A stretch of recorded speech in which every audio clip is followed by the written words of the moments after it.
whiri mai rā ki tēnei kaupapa nuinga i a tātou kaunihira auhiri. O te taki wā nei, tēnā mihi atu kia tātou. Tēnā mihi atu kia koutou, te puari hara mai rā i tēnei ata mo te kaupapa whakanuinga. Tēnā koutou, ngā taipaka wā, ngā taipaka haere. Hara mai rā i runga i te kaupapa nei, karanga nei, mo te taki atu tēnei mo nā kaupapa o te taki wā nei o ahuriri, tēnā koutou. Te runga i te karanga nei o Matarua hau, te karanga nei a koutou. Whakapiri atu ki te o tata nei awa te tūtai tukuri, ka atoa, ka tai atu ki te o tata nei whaia. Te runga i te moana, hini moana, pānia, whanutiri, nau nei te mihi atu kia koutou te uri, e pāna i runga i te kaupapa nei, e koutou mihi atu, e whakatai atu kia koutou. Nō reira, tēnā mihi atu kia koutou, hara mai rā.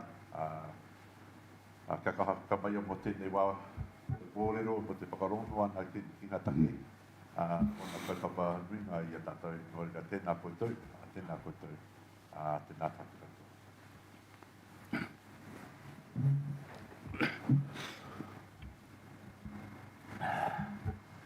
Ka tira tēnā tātou. Tēnā koe te karangarua e mihi nei ki a tātou i tēnei ata, me te kaupapa ke mo i a tātou. He kaupapa nunui, he kaupapa whānui. Engari me mihi rā ki ngā iwi, ngā hapu o tēnei to takiwā. Mai ahuriri, puta noa i te whānuitanga ake o ngā tikahungunu, koutou katoa. Anei ahau e tū nei no mātātua ahau, tēro ngā waka, e mihi nei ki te wakatapu nei a tākitimu. Reira, e mihi atu ana. Mihi ana ki a tātou katoa. Ko ta tū mai ki konei i raro i te karanga, kia whakawhaiti mai ki konei mo tēnei huihuinga o tātou. Hare te mea me whakaroro haere wā tātou kōrero. Engari me tuake ki te mihi atu ki a koe katika. Kia tātou katoa rā. Me ngā kaupapa whānui tui mui a tātou, hei kōrerotanga, hei whiriwhiritanga, hei pānuitanga ki te ao. Reira, me mihi rā ki ngā take, ki ngā kaupapa. I nā kei mui a tātou, hei whāki atu, hei tirohanga mo tātou, hoki mai ki tēnei rangi ātāhua, ko whiti mai te rā, ki ana te kōrero pēnei katoa ngā rangi o roto o ahuriri. Reira, au atu, ko te mea nui ko tai mai, ko tīmata tā tātou hui, e tūake ki te whakaoki ngā mihi, ki a tātou katoa, hurino tō tātou whare, tēnā koutou, kia ora tātou katoa.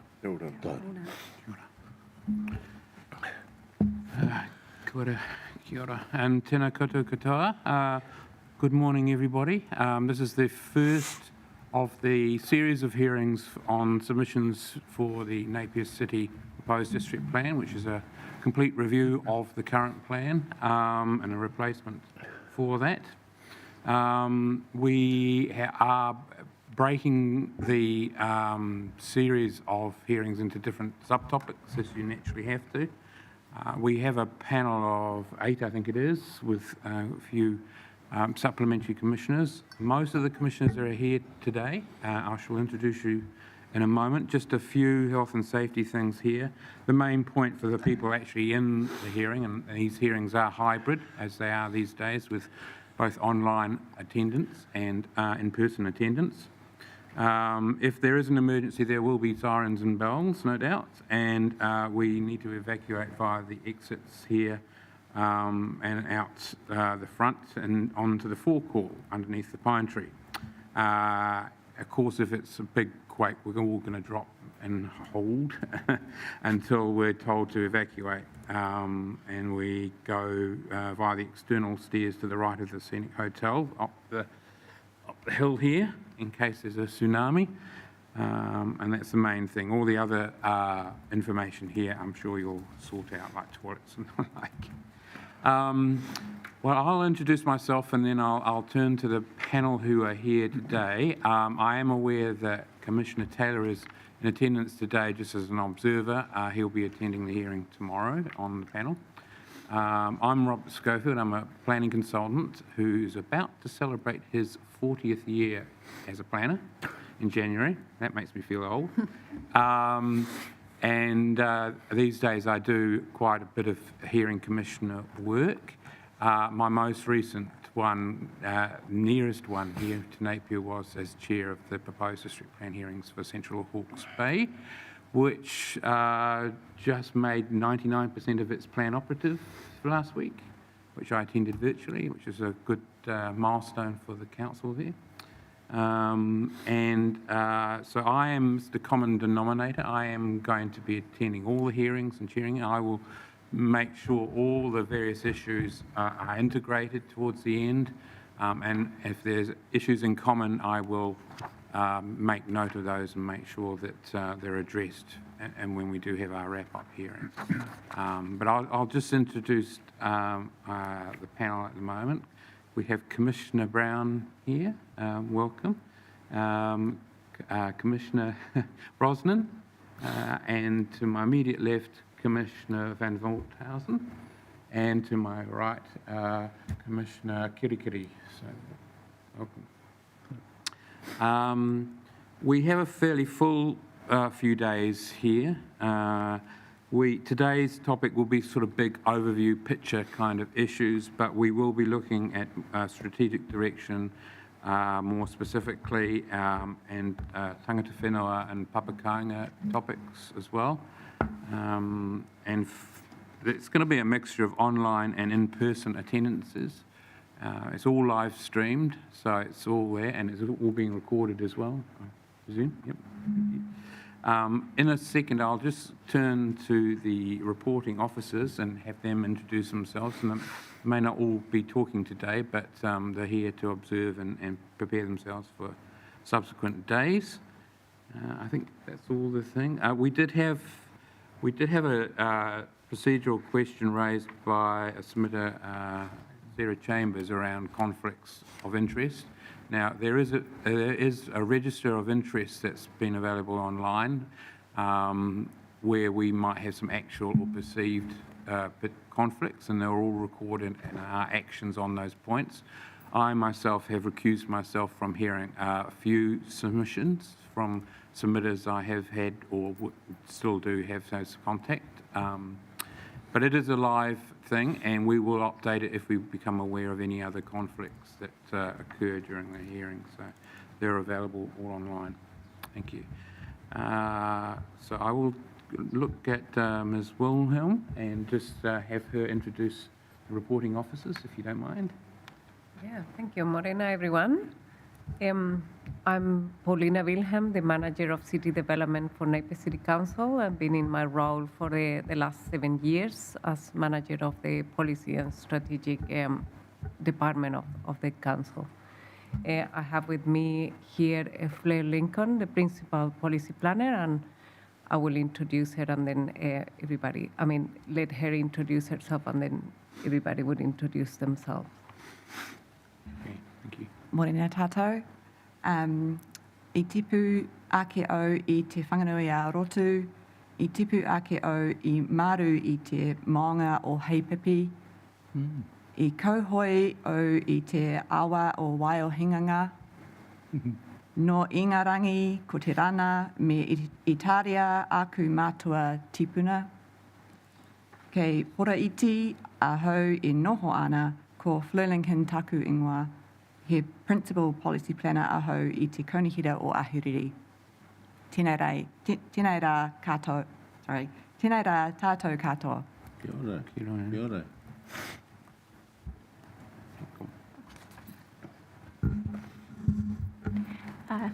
E tipu ake au I Mara Kakaho, e tipu ake au I raro I te maunga o Kahuranaki, I kauhoi au I te awa o Naruroro, no Ingarangi me Eira ni o Oku Matua Tipuna. Kei o tātara ahau I no ana. Ko Brooke Hemmings, taku ingoa, he Graduate Policy Planner, ahau I te kunuhera o Ahuriri. Tēnā rā tātou katoa. Tēnā koutou katoa, e te pi ake o I te maunga o Kāweka, I kauhoi o te awa o Nanauroro, no Ingorani ko te rangi me Norway, o ku mātua tipuna, ke o tātara ahau I noho ana, ko Connie taku ingoa, he kaira āhahe whakamahere rotaki ahau I te konehira o Ahuriri. Tēnā rā tātou katoa. So kia ora, I'm Connie Mills from Hawke's Bay. I am a strategic planning lead at Napier City Council. I joined in February this year. Tēnā koutou katoa, I tipu ake au I Heretanga, I tipu ake au I raro I te maunga o te mata o Rongokako, no inia o ku mātua tipuna, kei mārewa ahau I noho au ana. Ko Gerial Sargent taku ingoa, he kaitātari kaupapa ahau I te konihira o Ahuriri. Tēnā rā tātou katoa. I'm Gerial Sargent, I'm the policy analyst in the team. I've been on the team for about 2 years now. Kia ora. Tēnā koutou katoa. Ko Michelle Gregg toko ingoa, no Rotorua ahau, kei Mārewa ahau I noho ana. My name's Michelle Gregg and I'm a senior policy analyst in the team. Kia ora. Not presenting today, so sitting in the back. Can I just make a comment? I'd just like to make a comment. My comments around the real novel approach that you've just taken. The novelty being, you rarely ever talk about the river you swam in. And all three here said, you know, I lived under a particular mountain, I was brought up in a particular village, and I swam in a river, which is quite neat, I have to say. It's novel. I've never really heard it before, but as three of you went through it, I thought, wow, this is a new twist on a theme. So congratulations. That's very good to hear. Lovely. Yeah. Thank you for that. Yes. Sorry, I just have an addition of 2 team members from our admin team. There is Gina from a governance team in Napier City Council, and I have a Nicola North as well. They're going to be helping us today. I think most people will come across Nicola one way or another over the course of these hearings. Yeah. She's the linchpin that gets these hearings moving and going. So thank you, Nicola, for all your efforts today. It's been great. Thank you. All right, just before we head off, we will, well, I was going to say, we have read all the submissions that are relevant to the hearings, the reports, submitters' presentations and evidence that's been pre-circulated as well. We are intending to do a few site visits, primarily in relation to historic heritage matters arising over the course of the week. But very much these hearings are live right through the process. We won't be issuing interim decisions or anything like that because there's so much integration that will need to occur as we hear submissions on various topics as we proceed over the next sort of 9 months or so. So we won't be sort of coming up with any sort of conclusions or anything until right towards the end when we issue our recommendation reports, and that's what we are doing. We're recommending back to the full council our decisions on, or recommended decisions on submissions and any amendments to the provisions of the plan as it was notified. So I just thought I'd clarify that. We did circulate some questions a week or so before, a couple of weeks now, just questions that arose from our first initial reading of the Section 42A reports, which have been responded to in the officer's opening statement, so thank you for that. But that's not going to stop us asking questions as they arise, or we still want to sort of interrogate the issues throughout these hearings, so thank you for that. Now, in terms of presentations, we've got an hour for the reporting officers just to talk to their summary reports. I'm quite interested in, and I'm sure the panel here are quite interested in responding to the submitters' evidence and presentations that they've seen. We've got a few quite important issues arising today, so we'll be exploring those today as we go along. So I'll hand it over to the reporting officers, unless there's any other matters from the panel arising. No. Hand it over to the officers just to talk to their statements and answer any questions we have. Thank you. Okay. Thank you. First of all, I'd like to speak to the introductory chapters section of the Section 42A report. Kia ora, as I said, my name is Fleur Lincoln and I'm employed as the Principal Policy Planner within the Napier City Council City Development Team. My qualifications include a Bachelor of Resource and Environmental Planning with honours. I have 22 years' experience as a planner in private consultancy and local government, and I've been involved in the review of the proposed district plan since 2019.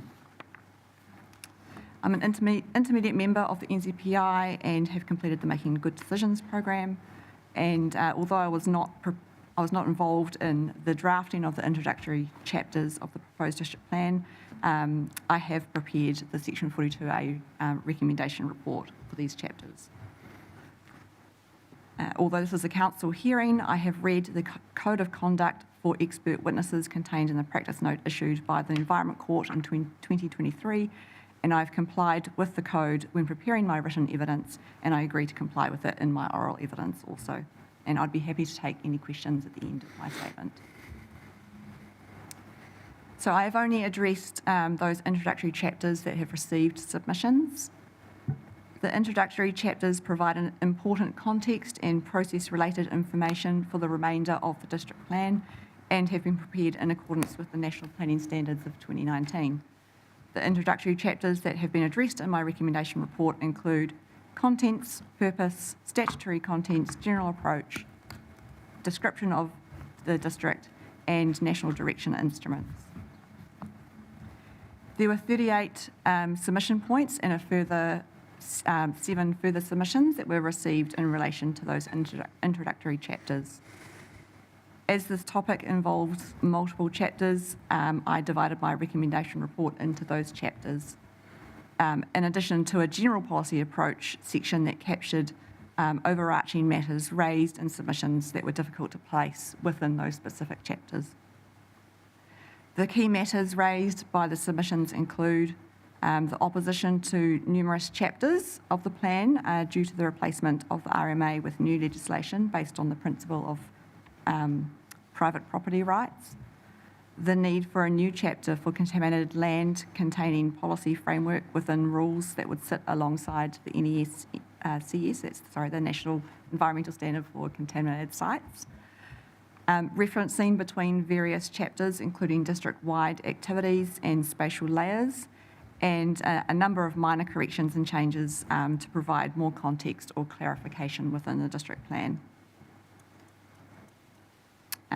We didn't have any pre-hearing meetings with submitters in relation to the submissions on these chapters. 2 submitters have provided pre-circulated submitters' evidence in advance of the hearing where matters raised in relation to the introductory chapters remain in contention. They include Powerco, who sought a change in their submission 172.1 in relation to how the permitted baseline is to be considered. This has been addressed in my office's response to matters raised by the panel. And in short, I concur with the relief sought. The fuel companies sought the inclusion of a new contaminated land chapter in their submission 215.74, and I have read the evidence and am prepared to address this as I have reconsidered my position on this. The panel raised a number of questions in relation to the recommendation report. As I said, I've provided this as a separate document to the panel in advance of the hearing as they had requested. So in terms of the matters of contention in relation to these chapters, I believe they relate to the replacement of the RMA with new legislation based on the principle of private property rights and the need for a new chapter for contaminated land. So I'd be happy to answer any questions you may have all throughout the day. Thank you. Just sorry to interrupt, but do you think it's more appropriate for us to address that particular point at this time, or is that really more matter for, is it Wednesday's hearing on? The hazardous contaminated substances? land one. I'm happy either way. I think I'm just aware we've got a different panel. yeah, slightly I think the different fuel companies are appearing today who made the submission, and so I'd be happy to speak after after they speak to their submission, or now, either way. Well, but perhaps we can hear from you now, just your Okay. view on, particularly, we're interested in the potential for some new policies and things around contaminated land, and to wrap up and to support the application of the NES. Sure. for it. Let me just find it.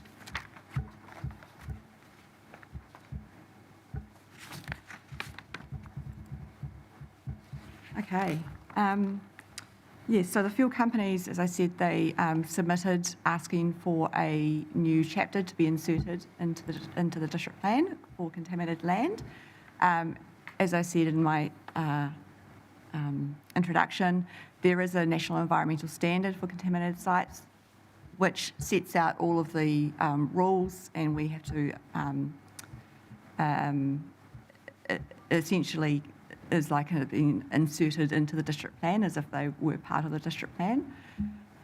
Previously, in the lead up to my Section 42A report, I discussed the matter of including this chapter with our consents team, and they felt that that wasn't a necessary thing to have a chapter. They felt that they had not had any concerns in addressing these matters through resource consents before, and that the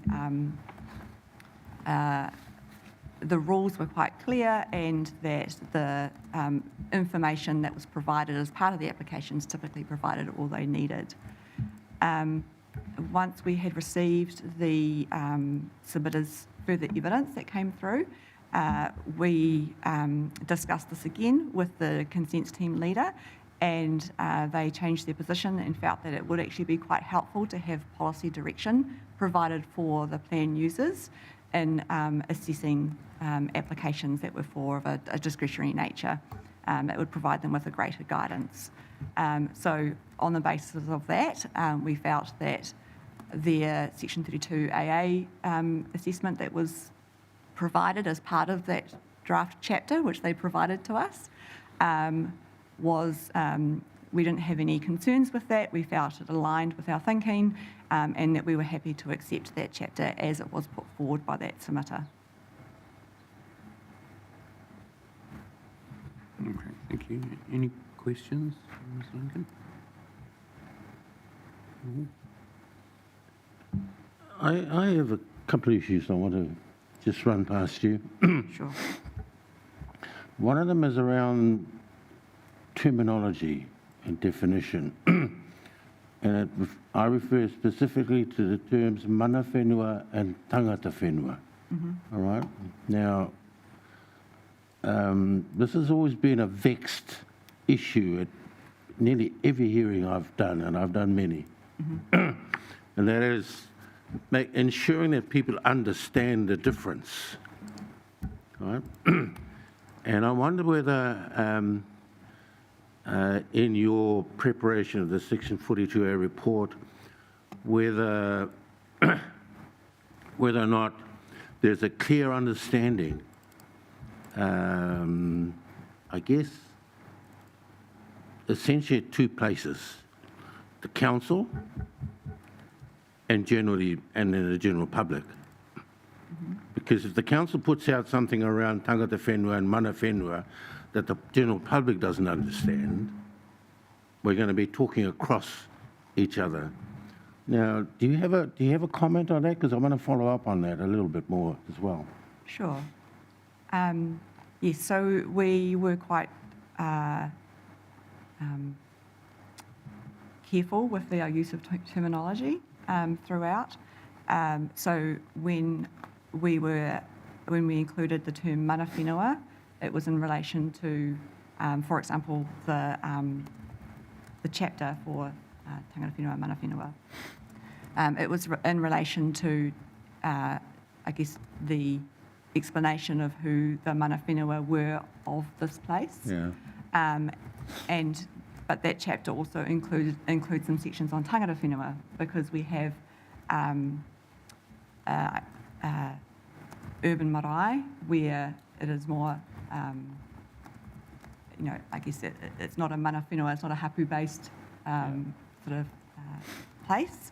And so there was some discussion around that, so it was a much more broad conversation around, tangata whenua and the values that are held more broadly as well by tangata whenua. No. My follow-up question was a statement that you wrote in your report around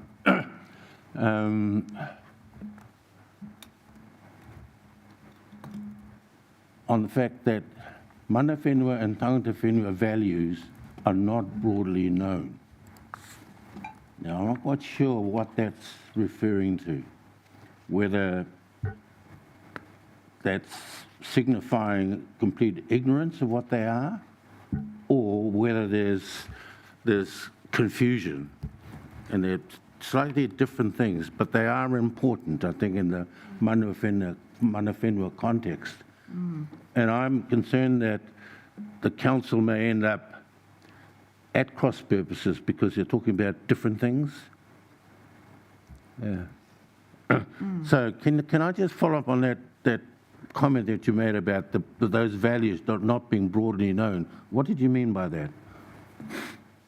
Was that in my 6042 report. introductory chapters?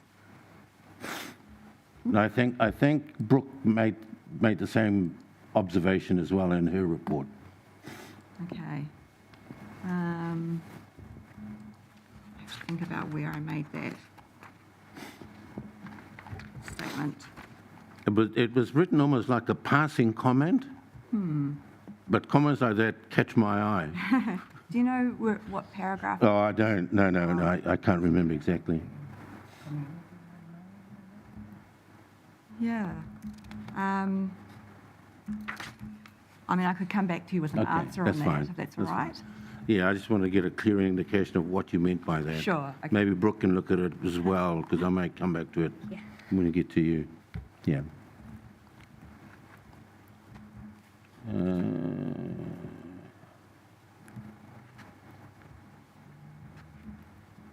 Appendix A, page 1.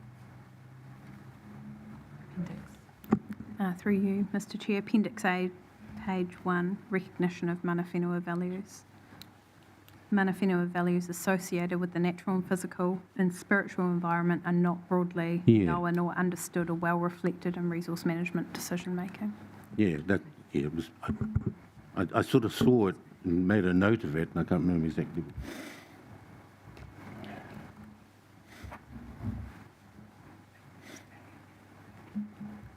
Maybe we can come back to it again when I'll we come get to back Brooke, it. and then Yeah. you have time to Thank think you. about it. Yeah. All right.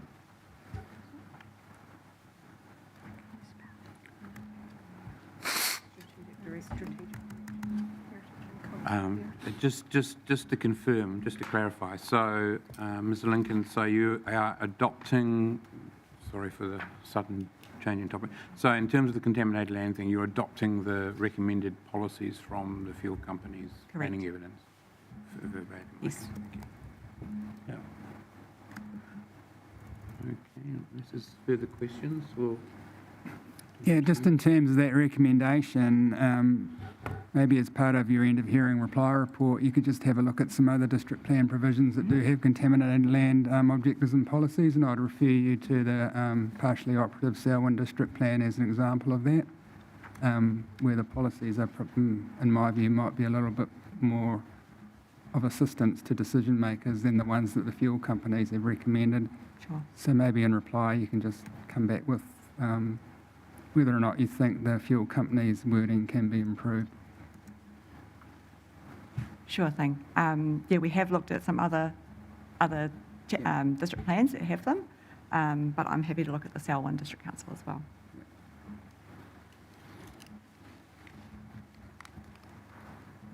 So just to clarify, sorry, we will be issuing a minute following this week's hearings, looking for direction and picking up any sort of points or questions that we will be expecting a response from council officers. That's not to stop them responding to any other matters they consider relevant, but we will sort of be issuing a list of questions and things such as that, just to make sure it's on the record and you know what the story is. So thank you. So Ms. Hemming. Morena, my name is Brooke Hemmings and I'm the Graduate Policy Planner within Napier City Council's City Development Team. I've been involved in the proposed district plan process since January this year, and my qualification includes a Bachelor of Social Science. Whilst I have prepared the Section 42A report for matters relating to the tangata whenua mana whenua topic, sorry, I'm discussing the statement for the tangata whenua mana whenua chapter. I was not involved in drafting the PDP chapter or the Section 32 report on this matter. The purpose and the content of the chapter is based on the direction in the National Planning Standards, which requires that this chapter only includes contextual information and process-related provisions. The National Planning Standards provide direction on the context of the tangata whenua mana whenua chapter, and that it may include recognition of iwi and hapu, tangata whenua / mana whenua local authority relationships, iwi and hapu planning documents, and involvement and participation within tangata whenua and mana whenua. The chapter highlights the special, spiritual and cultural relationship with the environment of Te Whanganui Arotu / Ahuriri, which is of national importance under the RMA 1991. The RMA includes a number of provisions that specifically relate to Māori in the context of the tangata whenua mana whenua chapter of the PDP, is consistent with the requirements of the RMA and addresses the matters anticipated by the National Planning Standards. In total, there were 5 submissions in relation to this chapter and 1 further submission point. Among the 5 submissions, 1 submission opposes the chapter in its entirety due to private property rights, 2 submissions support the chapter, and 2 seek specific amendments be made. The submitters seeking amendments are Napier City Council and Heritage New Zealand. Napier City Council seeks reference and description of certain iwi and hapu plans, and Heritage New Zealand seeks a wording change to give greater clarity and consistency to the chapter. In response to the submissions received, I recommend accepting the 2 amendments, accepting the support of the chapter, and I recommend rejecting the opposition on the basis of private property rights, as the provisions of the PDP were prepared in accordance with the requirements of the RMA and which seeks to balance such interests. There has been 1 piece of pre-circulated evidence which has been given to us today on this chapter, so I'm happy to respond to this later on once I have a chance to look at it properly. This is submission from Ms. Chambers, is it? Yes, that's the one. Cool. And then otherwise there were no matters raised by the panel in advance of the hearing. Based on the matters in the submissions, there was 1 matter that could be considered contentious, which is the opposition of the chapter due to private property rights, but otherwise no matters within this chapter seemed contentious. I'm happy to answer questions as well. Okay, thank you very much. Any questions, Ms. Hemmings? Nope. Can I just begin with the 2 appendixes that you've attached to your report? Sure. And this is as much a question to the council as it is to you. There's the kupu whakataki, the mihi bit. That's the first part of it, right? And then there's the genealogical and historical chronology section, right? Now, the first bit My first question is, and it's probably more relevant to be throwing this at the council, but I'm going to ask the question anyway. How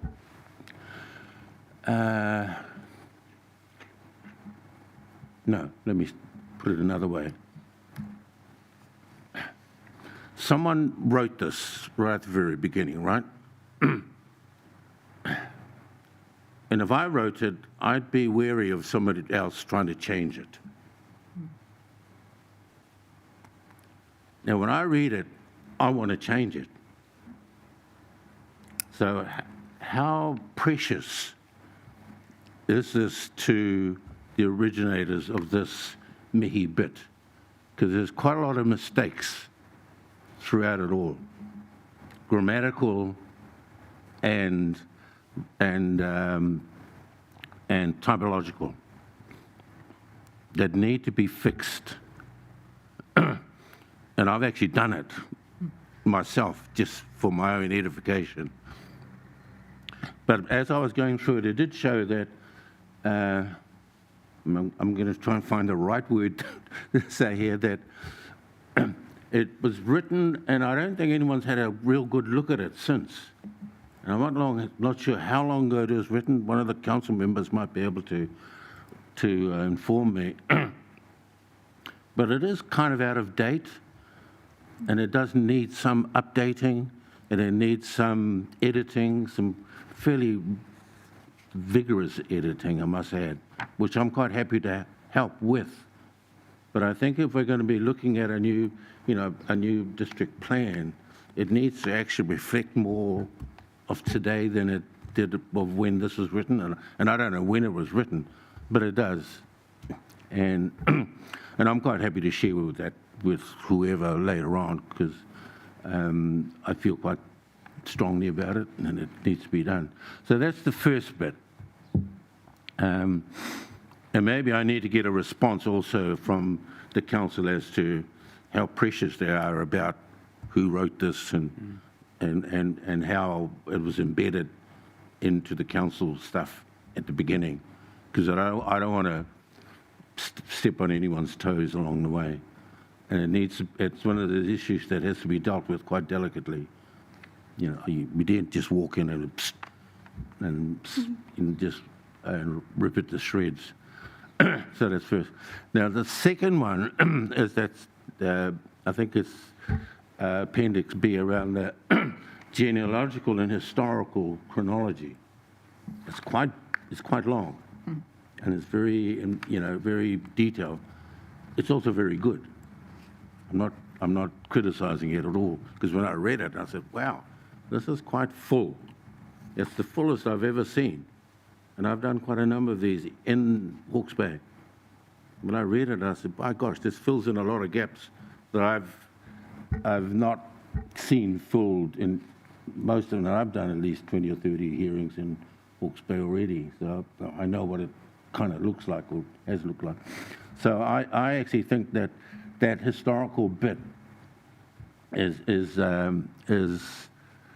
pivotal, and it needs to be held in there somewhere, and pretty much, I guess, in the form that it might need a little fiddling here and there. And again, there's some typological things in there that need fixing. So that's quite good. And my third bit is around iwi and hapu management plans. Now, the council, I think, did ask for some explanation, just a comment for each one of those, because originally they just put the plan in there with no exploratory comment afterwards. Because when I read it before getting to the appendix, I said, oh, they need to explain this a bit more. And then suddenly, when I got to the end, when I read the appendix, I said, oh, they have done it. And I think you've done it really well. That's the point I'm trying to make. Because it does. It's a very succinct few words to say, this is what the plan's about, and then you can expand on that as you've done underneath it. So I support that totally. But again, this is one of those areas where someone's gone, or some people have gone to a lot of trouble to write this Yeah, and I may well want to suggest some just minor tweaking here and there, not with the detail, because the detail is nothing I wanted to, but there's some typological and presentational stuff there that could, the plan might benefit from some minor tweaking just to make it look better.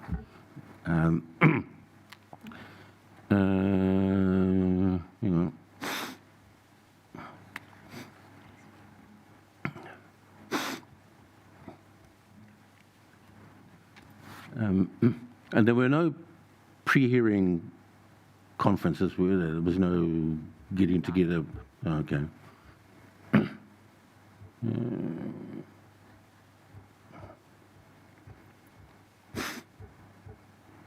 Yeah.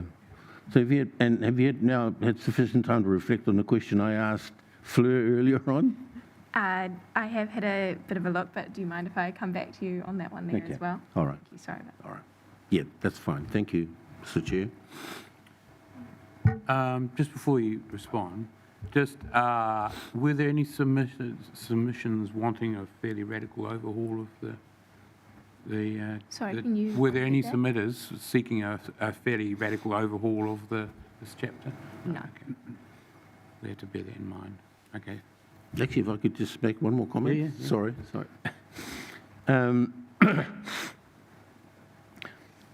On the one hand, I was quite surprised that there were only 5 submissions, right?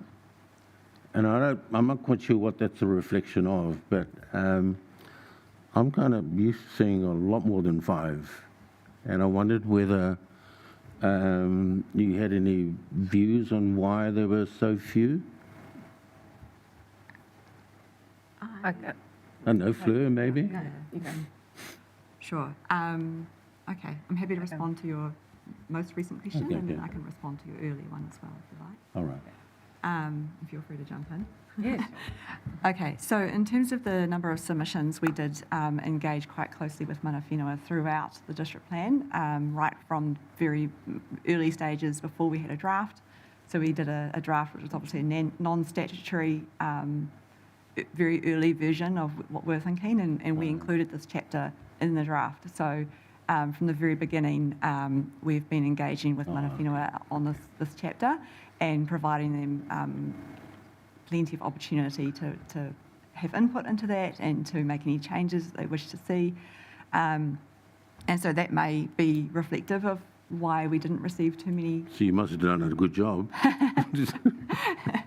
Yeah, and I think the chapter itself sort of provides context and doesn't have its own sort of set of rules. And we know from numerous engagements with Mana Whenua that they were very focused on where we can make some real changes and where the policies and the rules actually provide direction on things that affect us. Yeah. They were very comfortable with the contextual information that we provided. In response to your first question, so again, potentially that's come through from the having it in the draft district plan very, very early. We worked with our Te Waka Rangapu team, who's our Māori partnerships team, from the prior to the draft district plan, and Charles Ropatini helped us to prepare the material for this chapter, and then after following the draft district plan, we updated it as well, and with the help of our Te Waka Rangapu team. So if there's scope for the Clause 16 minor amendments to be made for things like grammatical or those sorts of things, obviously happy to make those changes.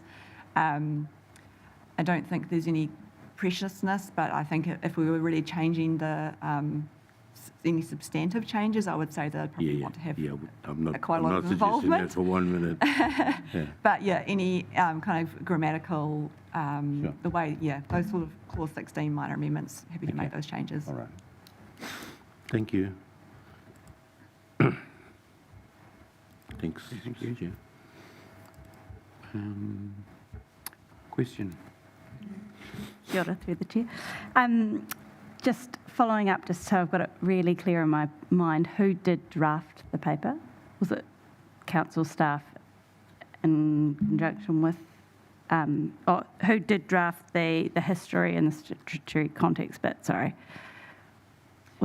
Yes, so we worked alongside Charles Rapatini for the draft, and as I say, what's in here now is substantively very similar to that, and Charles was responsible for bringing in the that any key information that had to come forward from Mana Whenua, and then Mana Whenua were provided with a draft of the written statement to provide comment and stuff on. So, okay, cool. Yep.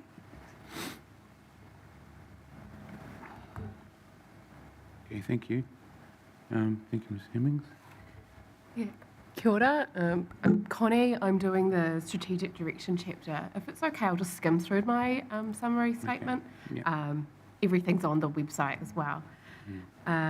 So where we focused on strategic direction, it received quite a lot of submissions. It's really exciting that people are engaged in it, setting the direction of where we're wanting the district plan to be for growth, land use and development throughout Napier. It's split into 6 chapters. We've got overview, historic and cultural heritage, sustainability, resilience, climate change, tangata whenua, transport and infrastructure, and urban form and development. The bulk of the attention on the strategic direction chapter was transport and infrastructure and urban form and development, though I've listed the submission points on all the other chapters as well. They all had attention. Everything's been split per chapter, but to summarise some of the real key matters that we addressed in the 42A report and then also subsequently in the evidence is that there was a real need for clearer policies to support compact urban form to manage growth sustainably. We want direction on, and need direction on urban growth for highly productive soils where it's appropriate, where it's absolutely not appropriate. We want greater emphasis on the management of natural hazards for urban development. Greater protection for heritage items, but we also need that balanced against the enablement of development and the preservation of historic sites. There's a greater appetite for more of an environmental focus and strengthened provisions at the strategic level. And I will note there, a lot of that is to do with the ecological variation chapter, so a lot of those things are kind of reserved for later because I think the strategic direction will be influenced and the strategic direction will influence, so it's a hand-in-hand at the variation stage. And there was a bit of influence for the enablement of strategic infrastructure, what strategic infrastructure is, and then the management of the reverse sensitivity to protect that infrastructure in the long term as well. And like always, there's the minor corrections. We didn't do any pre-hearing conferencing for this hearing today. We also received quite a lot of pre-circulated evidence. I have read the evidence and I'm really happy to respond as needed. Got some thoughts and I'm willing to recommend changes to the 42 report that was published. I think overall, based on the evidence response, there has been quite a lot of support for the chapter as notified and then the amendments recommended as part of the 42 report. But I note there's 3 main contentions that are influenced by a number of submitters. I haven't listed everything that are just bespoke relief being sought by like one-off submitters, but the main tensions are protections for highly productive land and urban growth, what is included is significant infrastructure, and then how is this significant infrastructure managed with reverse sensitivity. And I have responded to the matters raised by the panel as an attachment to their officer's statement, which is published online. Happy to take any questions. Okay, thank you. Any questions? The panel? No, not at this stage. No, not at this stage, by the look of it. Thank you very much. Thank you. Very clear.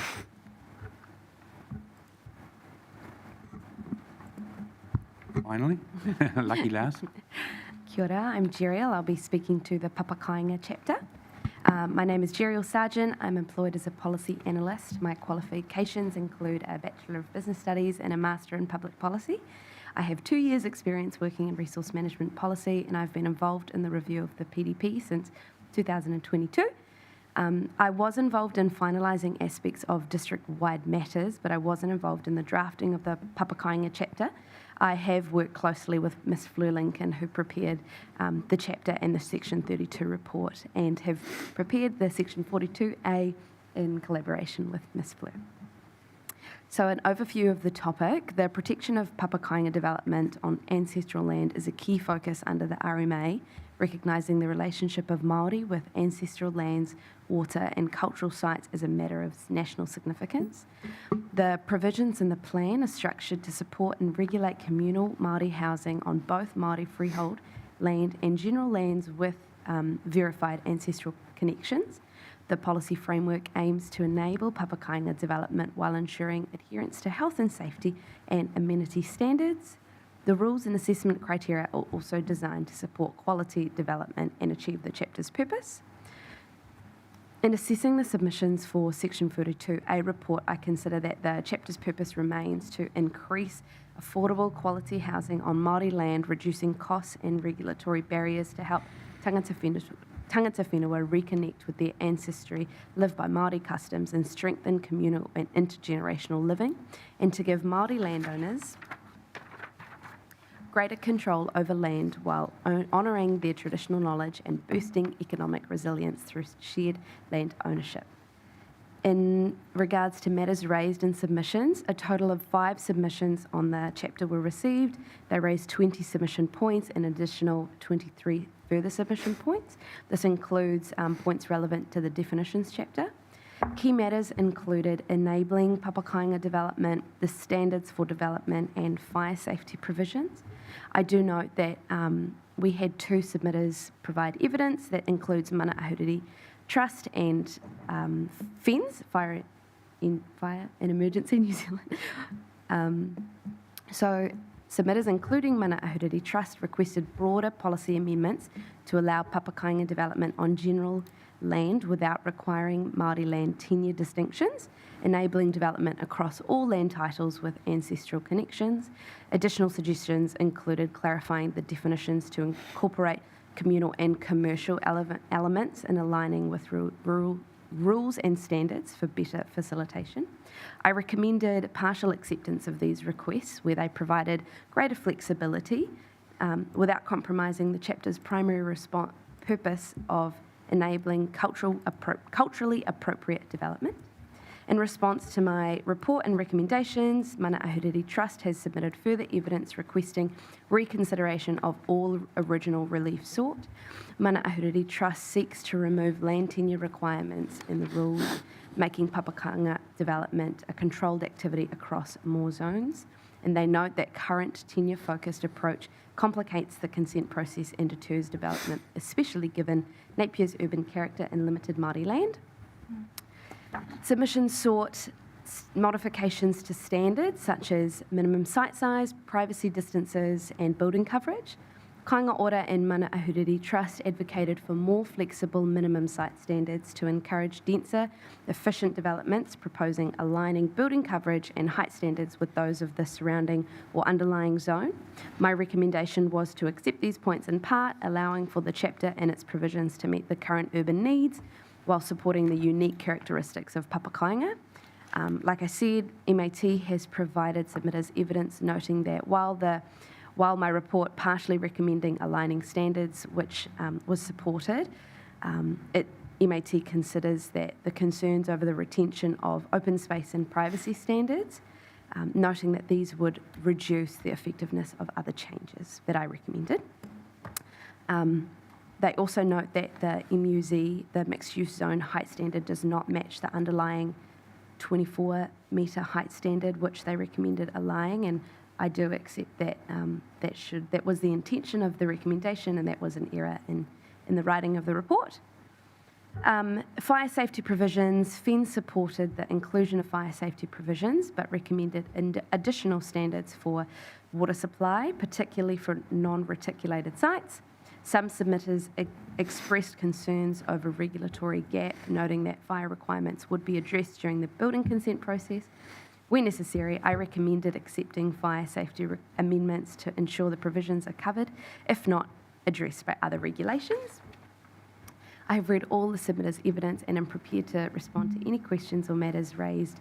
I believe that in some cases there is scope to make changes to address the concerns raised, but I wish to hear from the submitters before providing a response. Mana Ahuriri will be presenting, I'm not sure in person or online, but later this afternoon. There were no pre-hearing meetings held, and there was submitter evidence circulated, but no other expert evidence was circulated. And 2 matters were raised by the panel in relation to 2 minor errors, and I recommend that they would be amended to reflect the intended purpose. Thank you, Ms. Agent. I suppose just to kickstart questions, where is the main point of contention at the moment between your recommendations and the relief sought by Mana Ahuriri Trust? Yeah, the main thing is the removal of land tenure as a criterion for defining papakainga development. So meaning where we have got it through the rule framework as the applicant would need to demonstrate a long-term connection with the land. Mana Ahuriri Trust are seeking that would be removed as part of the rules and the standards. So that's the main point of contention at the moment. Yeah. Can I just sort of inquire the reasons for you disagreeing with that relief sought? Yeah, that when I had written the Section 42, my stance was to accept in part because I believed that as notified and with appropriate amendments, it would maintain the intended purpose of the chapter, which is to provide communal housing for Māori and long-term Māori ownership. My consideration was that removing that criteria would open it up to something that might be out of scope of what the chapter of the purpose originally was. But after receiving the evidence of the submitter, I do consider that I would be open to hearing how the submitter and the panel would consider that we could achieve that while still maintaining what the purpose is. Yeah, I do have some thoughts about it, but I just note that the submitter isn't here at this time, so you can proceed as you'd like. Might be watching though. I haven't met Mr. Phil in person, so I'm not sure what they look like. No. So how does the Napier plan align or not with Hastings and Central Hawke's Bay and Wairoa on this topic? Are you able to summarise? Certainly, yes. So that was absolutely the intention of the plan. We align almost identically with the surrounding with the surrounding territorial authorities, and that was the intention, and Mana Ahuriri Trust did note that as a matter of disagreement, that instead of looking at how we would align with the other TAs, whether we should look at actually Napier as a different type of urban context compared to Central and Hastings District Council. Yeah, I do note that. Right, and I say that because I know this was a particular issue for Central Hawke's Bay to look at quite carefully, and I think they've landed in a slightly different position in terms of tenure. Okay. So I was quite interested in Hastings in particular because they do have a fairly urban environment in part. So I was interested. So you're sort of basically bookmarking your position until you hear the evidence.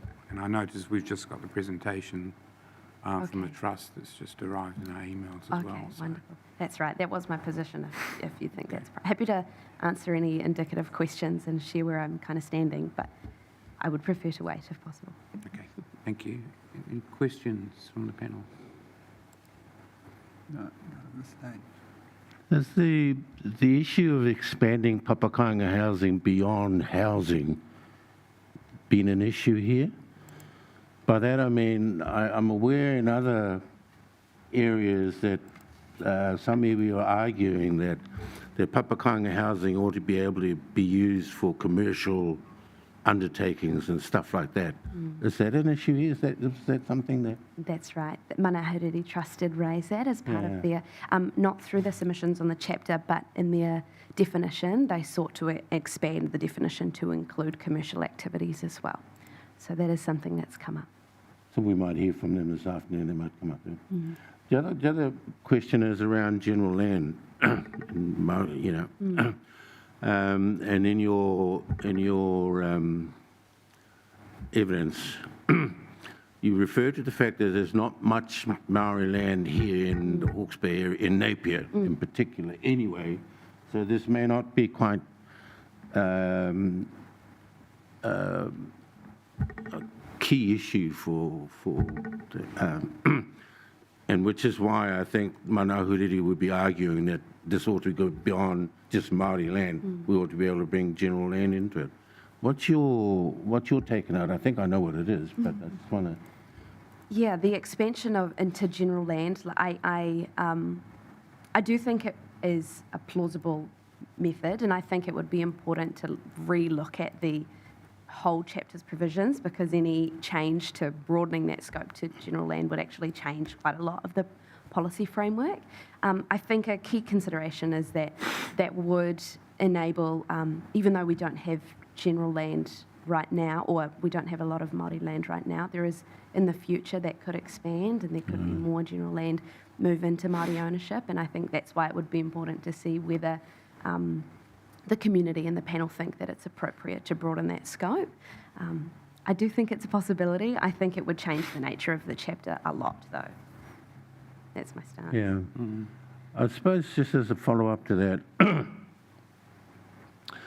I'm actually conscious that this is an issue that is boiling, it's bubbling all the time everywhere.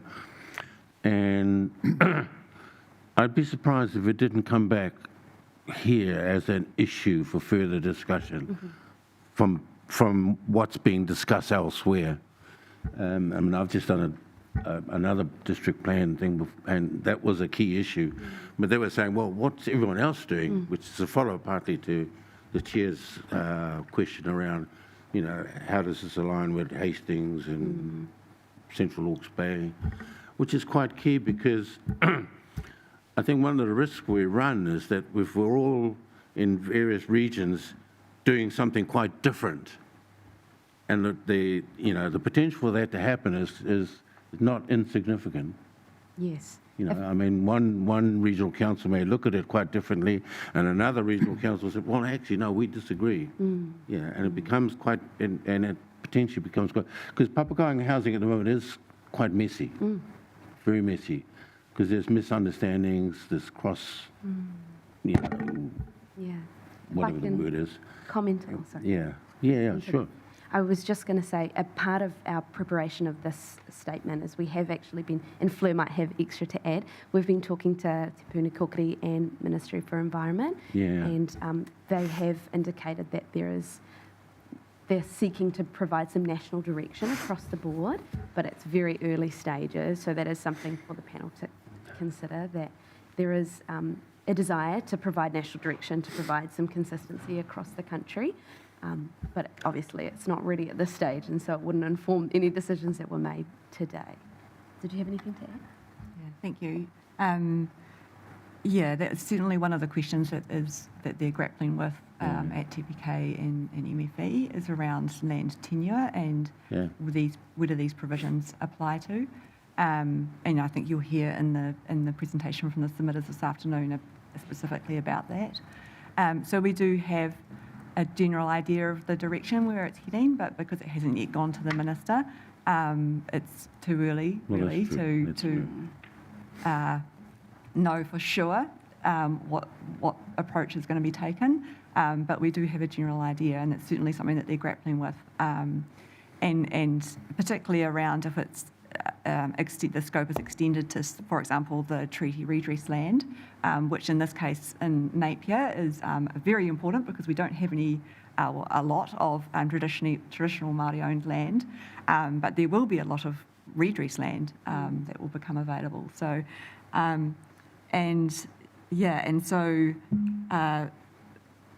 know that is going to go to the ministers towards the end of the year, and that they'll be releasing something for consultation next year. So before the decisions are made on this district plan, we should have a bit more of an idea about where that national direction is heading. Yeah. I mean, if you're Māori and you read that TPK report, you'd be quite heartened by it because it raises all these issues. But then when you go to try to answer some of them, it's actually quite a different It's quite challenging. I mean, I read it and I say, yeah, I can understand that. I can sympathise with that. But when I try to answer them, I struggled. Yeah. It really was quite, it wasn't as easy as it had to be. And that's partly because of receiving similar overtures in other regions and other rohe.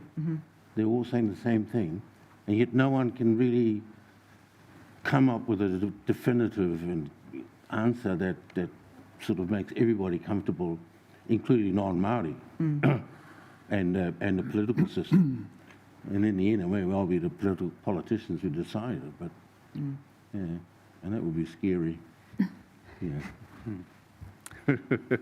Through you, Mr. Chair. Thank you very much for the assessment report, Jeriel.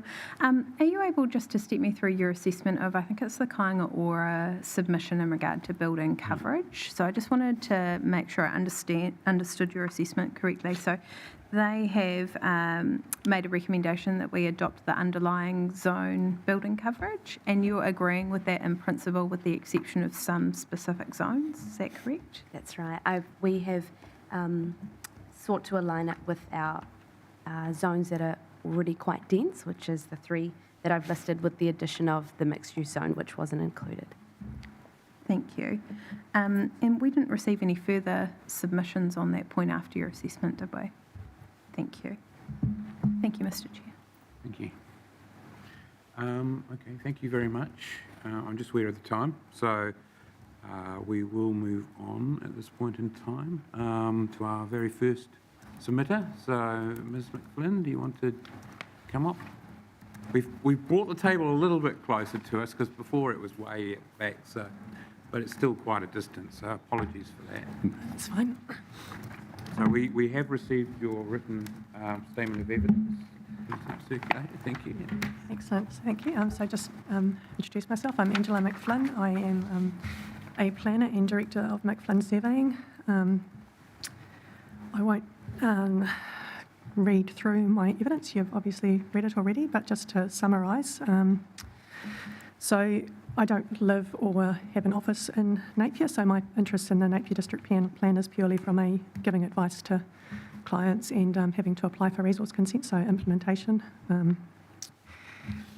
And in regards to the strategic direction section, there were 2 things that I thought were worth making a submission on, both of them policies, although I do note that in 3 of the paragraphs, 15, 18 and 19, when I was reading through again this morning, I did call it objective, so apologies for that. I'm aware that they are policies.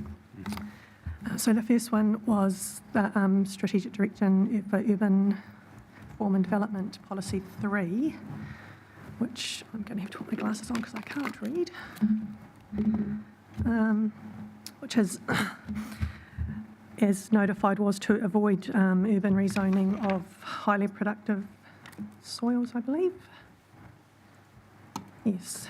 And then in the section 42A report was proposed to be amended to, I haven't written it down, to include reference to the future development strategy that's being developed at the moment.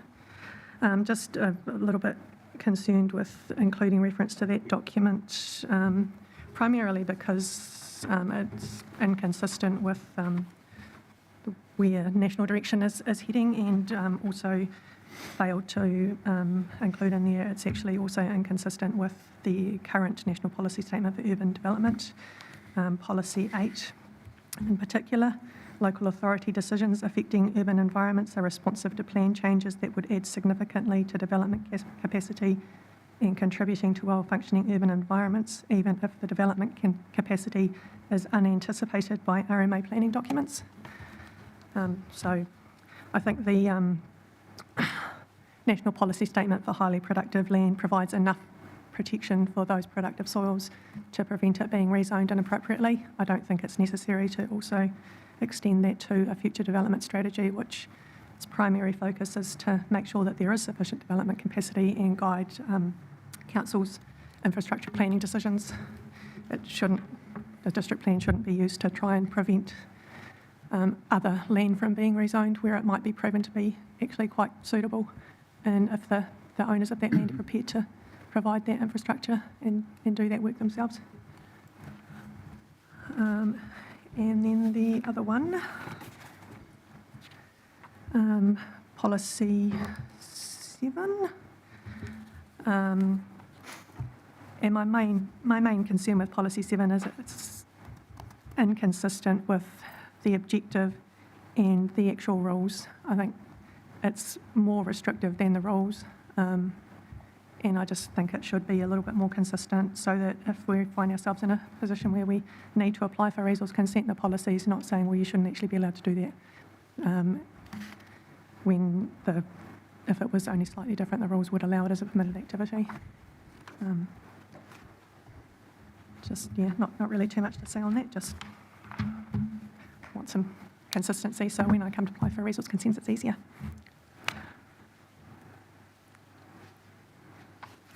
Okay, thank you. Any questions? Thank you, Mr. Chair. Thank you very much for your submission. It was very well written. I am interested to understand, I guess, that interaction between the future development strategy and the policies that come through in the district plan. I took a moment to obviously read through the future development strategy, some of the guidance around the purpose of that, and part of that is informing district plan zoning and related plan changes. So how do you see that interaction best working at a policy level in the district plan? So the future development strategy is definitely useful and it will guide council initiated plan changes. And I think that's important and it will give people a little bit of direction as to, where development's likely to happen in the future. But I don't think that it's appropriate to use that as a tool to stop other land from being put forward for potential development. And that's the highly productive soil. Pretty much anything that can be easily developed around Napier is going to be highly productive soil unless they remove the class 3 soils from that definition. So I think there needs to be a little bit of flexibility there and the ability for someone, if they have land that is suitable, can prove that it's suitable and can finance that plan change and infrastructure and things. I think it should be an opportunity to put that forward. Thank you, Mr. Chair. So just sort of digging into that, I guess what you're saying is that you think it could be addressed through the way that the rule classifications are set within that section. So rather than it being, say, a prohibited activity to put land forward that was outside of a future development strategy zoning, there would be a pathway for people to make that application. Yeah, they shouldn't be discouraged through objectives and policies in the plan to even consider it. Thank you, Mr. Chair. Thank you. Yeah, just for your information, in your paragraph 8, you raised a concern about the recommended additional paragraph that the staff are recommending to SDFU FD I6. Not sure if you're aware, but in their follow-up reports to us, they've now resolved from that recommendation. They're no longer recommending the inclusion of that paragraph that you have in italics at your paragraph 8. Okay. So just wanted to make you aware of that. Excellent. And just a question, in your paragraph 16, you say that the policy SDFU FDP7 is inconsistent with the development standards proposed for the local centres and neighbourhood centres. And just can you explain in what way is it inconsistent? It was clause A2, where it, as written, enables a lesser intensity of development and lesser range of activities in local centres and neighbourhood centres. But if you actually look at the rules, it provides for the full range of commercial activities, just with a lesser intensity. So there's size limits on it, but there's no restriction on what types of activities can happen there.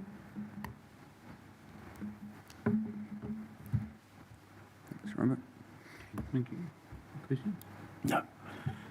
No. Well, I noted that the future development strategy hasn't been finalised yet, and no doubt there will need to be a variation introduced to respond to that. and I would imagine revisiting a lot of these objectives and policies and things. So your submission will probably be noted as part of that process. And the only other thing, I think, they're not recommending a specific incorporation of any documents into as it notified and recommended to be amended. There's no actually documents as such being incorporated into the plan and on this matter, is there? Because you do make reference to that in your statement, referring to Schedule 1, Part 3 of the RMA.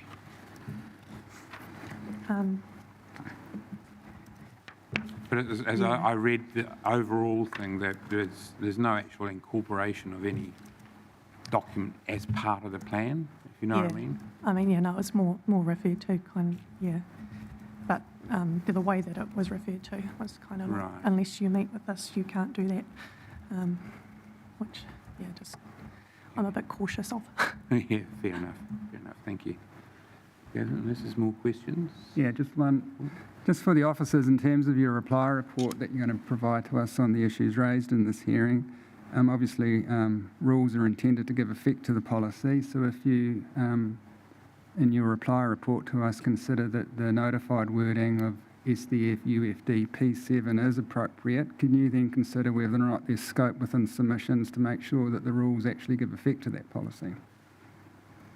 Yep, it's noted. Thanks.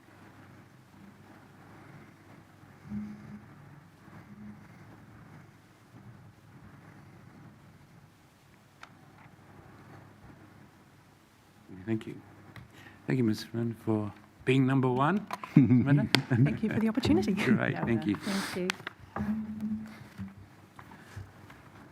Okay. Gwen, our next submitter. Gwen?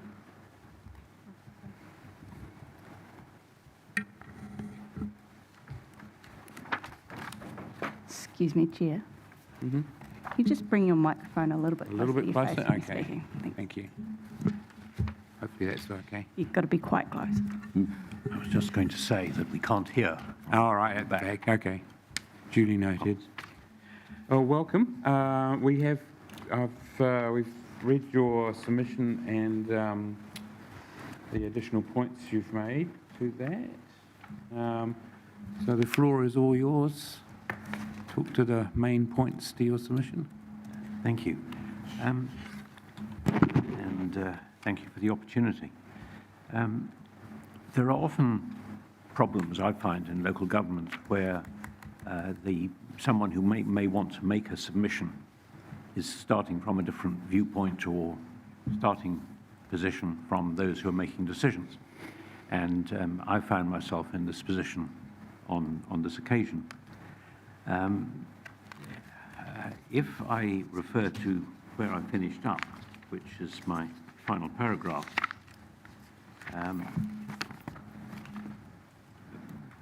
it's on the need for better consultation, and that's fundamentally what I was submitting on. And I put in one submission, and it was essentially around that particular issue. So what I said was the submission covers considerable ground, the plan for the plan itself, roading developments, heritage issues, especially to do with the cathedral, and climate change. They all share one thing in common: there hasn't been enough consultation and discussion before actions have been taken. And that's where I actually was coming from. Now, because I've been split in two, I'm speaking to you again tomorrow morning. So to make sense of what your planning involves, I'm proposing to talk about the very opening of what I said and about roading issues, which is probably the least important part of what I have to say today. And I will leave the cathedral issue, which is probably the most important parts I have to say, till tomorrow.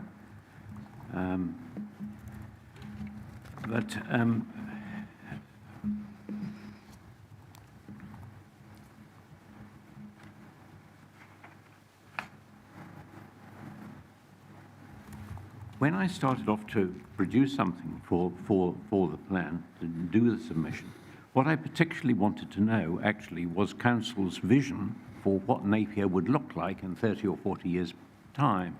which seems a reasonable thing to come out of a proposed district plan. I didn't find it. I didn't know when I'd sort of read through the stuff quite where I was.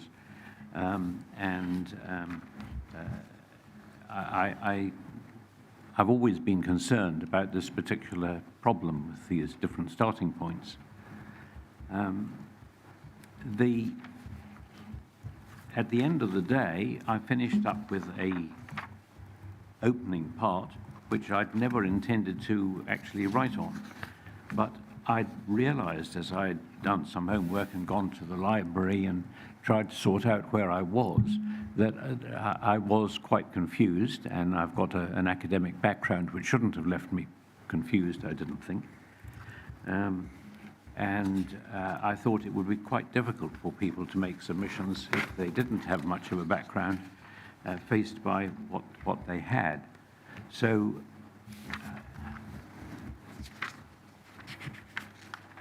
my opening introduction to my submission was actually a comment on the difficulties faced by ordinary citizens in penetrating the proposed plan and therefore making intelligent remarks and helping democratic development by doing so. It happened that I just finished an academic book and it was being published at that time. And I found it quite interesting looking at the things I was required to do as an author and what wasn't clearly required of the council in producing the plan. So the plan has a title which says it's a proposed district plan, doesn't, however, have anything which tells you what period it relates to, and I would have thought that would have been helpful as a subtitle. In a book, when you are writing something, you need to spell out where the content is original and how it can be approached by a new reader on the subject. There's no introductory section in the plan which explains the use of the two substantial volumes or what is notably new about them. And I would have thought, again, as part of the introduction, there should have been something there. I finished up with a substantial index.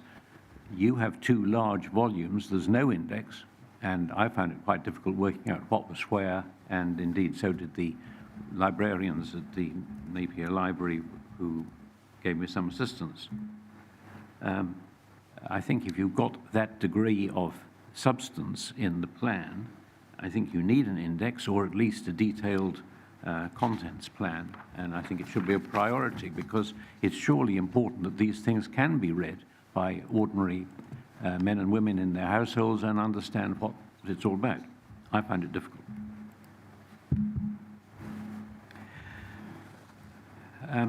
I started with the roading and traffic development area because it was an area in which I and my wife had previously approached council, and we had hoped to see some improvements or changes, and we hadn't.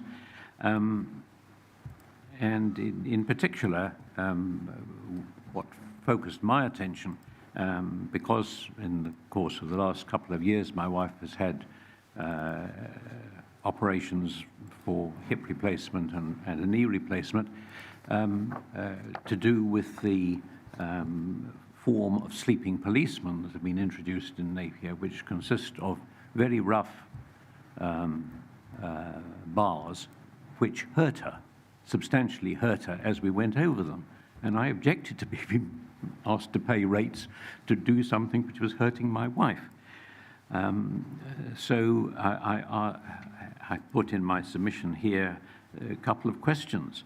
What's the total installation cost of these things that have been put in so plentifully in Napier in the last year? And what are your rules and guidelines? I was thinking of all the ways I was personally addressing council, really, rather than you as commissioners. But what are your rules and guidelines about how many are allowed per kilometre of road? Because you've got rules governing almost anything. And if I find that there are 9 sets of these in less than 1 kilometre on a route I regularly take, as there are, I don't think this is acceptable without some very strong reason for it, which, if there is one, we haven't been told.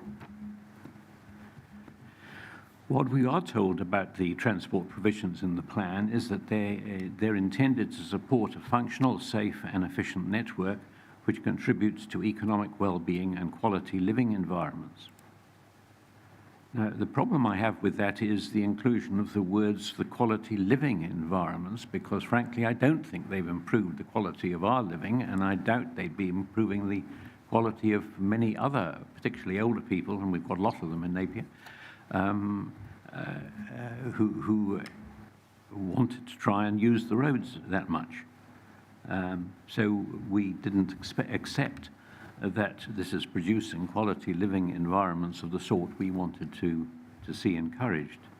And I worked out a short thing that councillors, I was again thinking of individual Napier councillors, could perhaps get a friend and drive to see the problem. And so I gave instructions of where they would start from and end up, and I used one of the areas we drive fairly frequently. At the end of it, although it's quite a short space of road, I do not believe you would believe you were looking at a quality environment of any sort. And that was the point that I was trying to make. I don't know how many councillors might actually have taken up the offer to try this particular drive.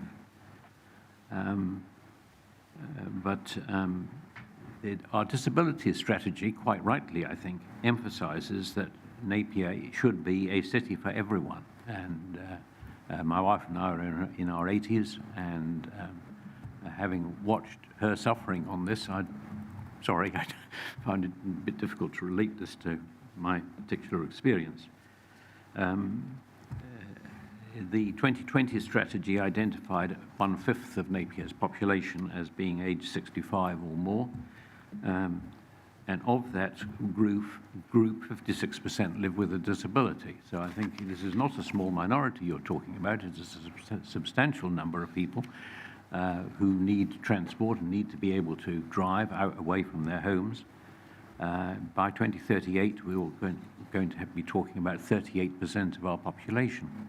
So we're not talking about a small minority, and I think it's an issue that needs to be taken into account. So when I got to TPT 03 of the proposed plan, which suggested that our integrated transport network should, quote, minimise effects on public health and community well-being, I couldn't really relate this to our personal experience. Because, as I see it, it's actually the particular sort of sleeping policemen, the old-fashioned ones which went from side to side of the road fairly smoothly, are not a problem.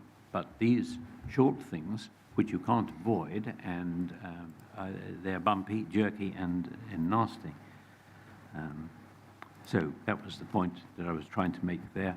I also put in a comment, again, I was thinking about addressing council, that something seems to be wrong with some of our roading, because you shouldn't, for instance, find it takes you 3 changes of the traffic lights to get out of the road down from Napier Hill into the general rest of Napier, and that's happened to me several times in the last few months, which is more often than it should. I think there's been some change in Napier's approach to which the council views as key roads. I think there have been changes since I was on council, but they've never been highlighted to me anyway, so I'm not aware of them. So those were the points I wanted to make on the roading issue, and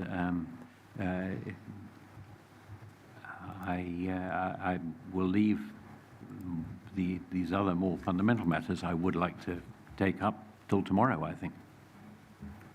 Okay, thank you, Dr. Gwynn. So tomorrow you will be returning to talk about the cathedral, Well, I presume? Particularly, yes. I'll also explain how I sort of came to get feeling I ought to be putting in a submission at all, but Right. yeah. Okay, thank you very much. Questions for Dr. Gwynn? Questions? No, I thought your statement is very clear. Thank you, Dr. Gwynn. And thank you for your time and effort. Thank you.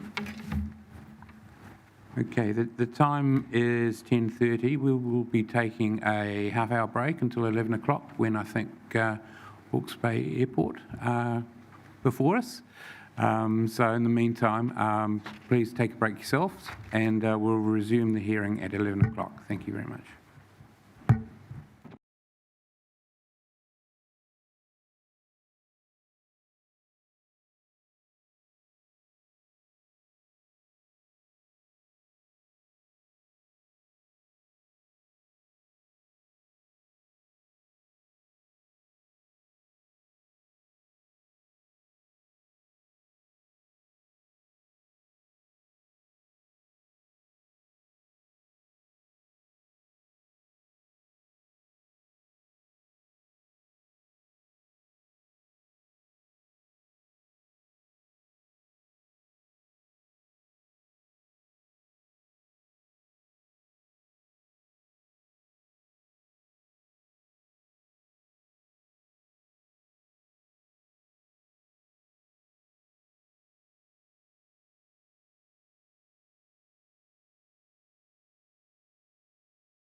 Hearing stream 1 of the submissions on the Napier City proposed district plan continues, is reconvened.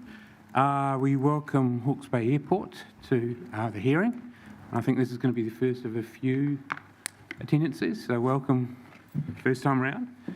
We have read your pre-circulated evidence around the corporate evidence around the role and importance of the airport, so thank you for that. Other than that, the floor is all yours, so welcome. Thank you. Tēnā koutou katoa, ko Alan Robitha Maho, and I have with me here Gavin Carey-Smith from the airport, and I am a consultant planning advisor for the airport. I guess, as you've stated, you've read our evidence, so we won't read out a summary or go into too much detail on our evidence today, but the key message that we want to convey with regards to the airport submission and evidence is just the importance of protecting the airport as strategic infrastructure for Napier and the wider region, and making sure that the high-level directions in the strategic directions chapter set the right tone, which will then be carried through into the later provisions. I'll just pass to Gavin to give a little summary of his advice as well. Right, thanks, Ellen. Yeah, so the evidence that from that corporate level I put through, or we put through as an organisation, is largely contextual and gives the overview of the that lays a foundation for the further evidence the airport will present in the coming hearings. I understand you just mentioned you'd read that, so I'm going to make a couple of points really, so it won't take too much of your time. The key point I wanted to highlight is the airport is an important strategic asset for Napier and Hawke's Bay region and is projected to continually grow in the years to come. As the Airport Authority, we are responsible for planning the development of the airport to ensure it meets the needs of our population. So it's important that the district plan provisions protect the airport's ability to continue to fulfil its role as a significant infrastructure provider. So that's now and into the future. Yeah, so, overall, we are pretty vital for our region, and so that's the reason we're here and wanting to make sure that we can, where we've put submissions in, we do our best to make sure we can keep our airport going for our region. Okay, thank you. Thank you for that. Can I just ask, in terms, this is just broad interest, what designations does the airport have? So the airport holds 2 designations under the operative district plan. One of those, we haven't actually been able to find the map or the information for what it relates to, but one of those is for, I'm just hoping I get these around the right way, there is a obstacle height limitation boundary, and as part of the proposed district plan, the airport is proposing a airport's purposes designation as well. Right, okay, thank you for that clarification. Any questions? Thank you, Alan and Gavin, for the submission.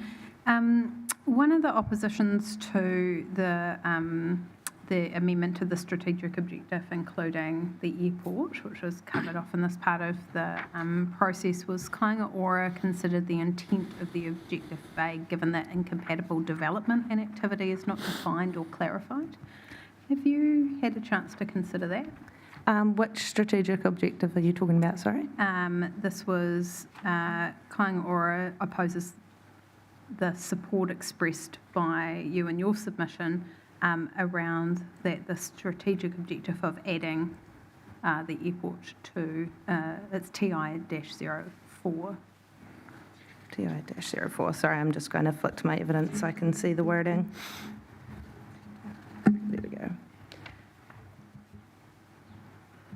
So it was all around incompatible development and activities not being defined, which I think was part of your proposal to include that wording.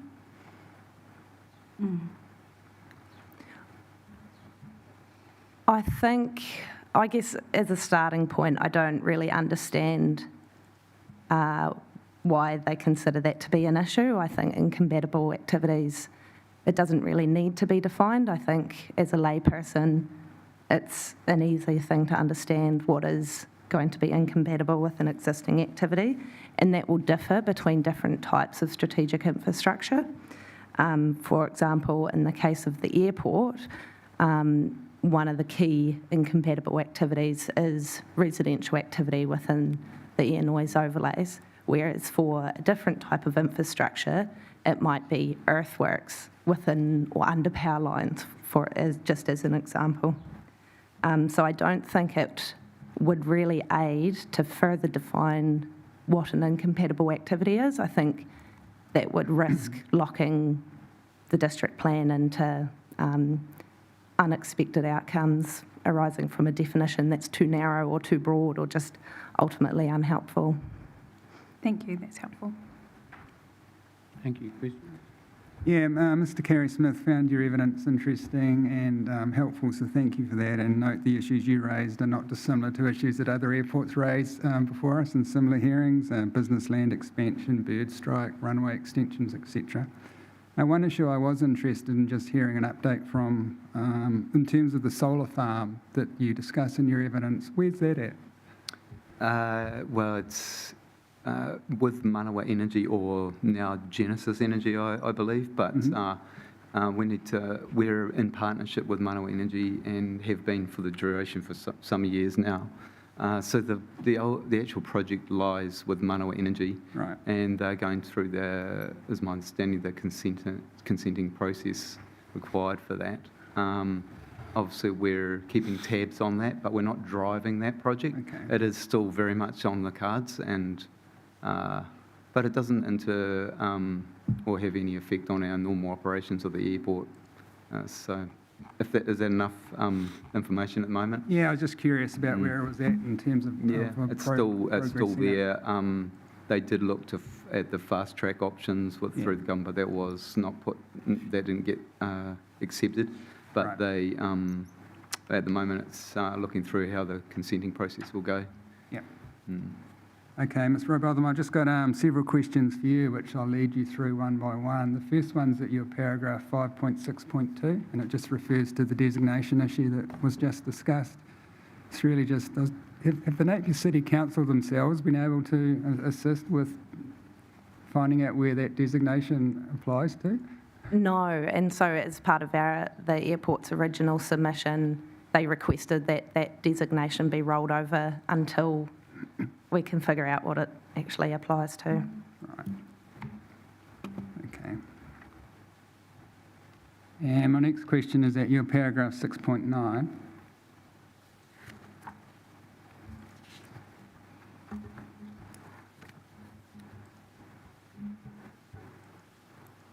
Is that with regard to the definition of significant infrastructure? Yeah, and it really, the question is the difference between strategic infrastructure and significant infrastructure and how they're referred to in the plans for this region. Does that raise any issues or concerns in your mind if those definitions don't align? I think it's an interesting time because with the development of MPSs, we've seen different terms being used in, specified infrastructure. And so I think it's generally understood across the kind of planning profession that these terms can be largely used in different contexts and have similar overlapping uses. So I don't think it raises too much of an issue to have a different term defined, given it's largely the same, so people will interpret it to be applied in those contexts. Okay, thank you. And then 6.12, 6.12. And I know from involvement in other processes that quite often in terms of infrastructure, people refer to functional need and operational need. And I was just wondering if you had a thought on an alternative wording to what you proposed there in your red font, which would say compromise the existing functional or operational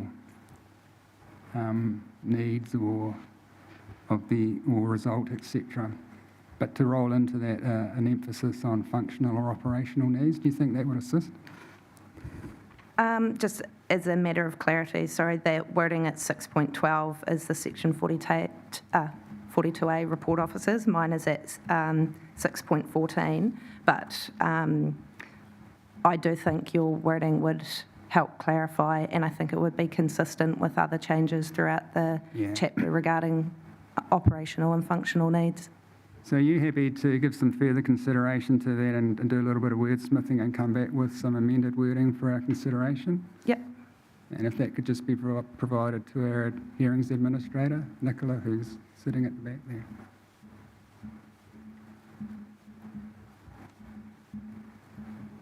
Yes, I can do that. And my last question, let me just find it.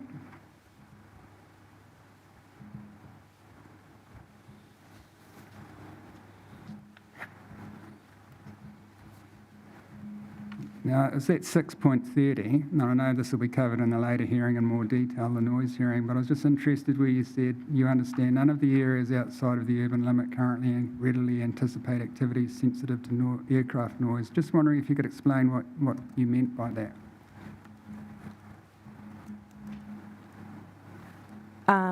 With regard to that, activities sensitive to air point noise are typically urban activities, such as residential uses, educational facilities, and given the extent of the urban limit specified, that's why I didn't anticipate any urban activities occurring within those air noise boundaries that are not currently covered by the urban limit. And at the time of writing and submitting this evidence, we weren't aware of any proposals to put any urban development or resident or activities sensitive to airport noise within those areas. Oh, I see. So what you're saying is that in terms of the noise boundary that's now proposed, currently within that boundary, there isn't provision for sensitive activities. Is that what you mean? Or? Correct. So the areas I'm talking about are, obviously there's existing urban development at Parklands, right at the southern extent of the proposed air noise overlay, and there's Bayview right at the northern extent.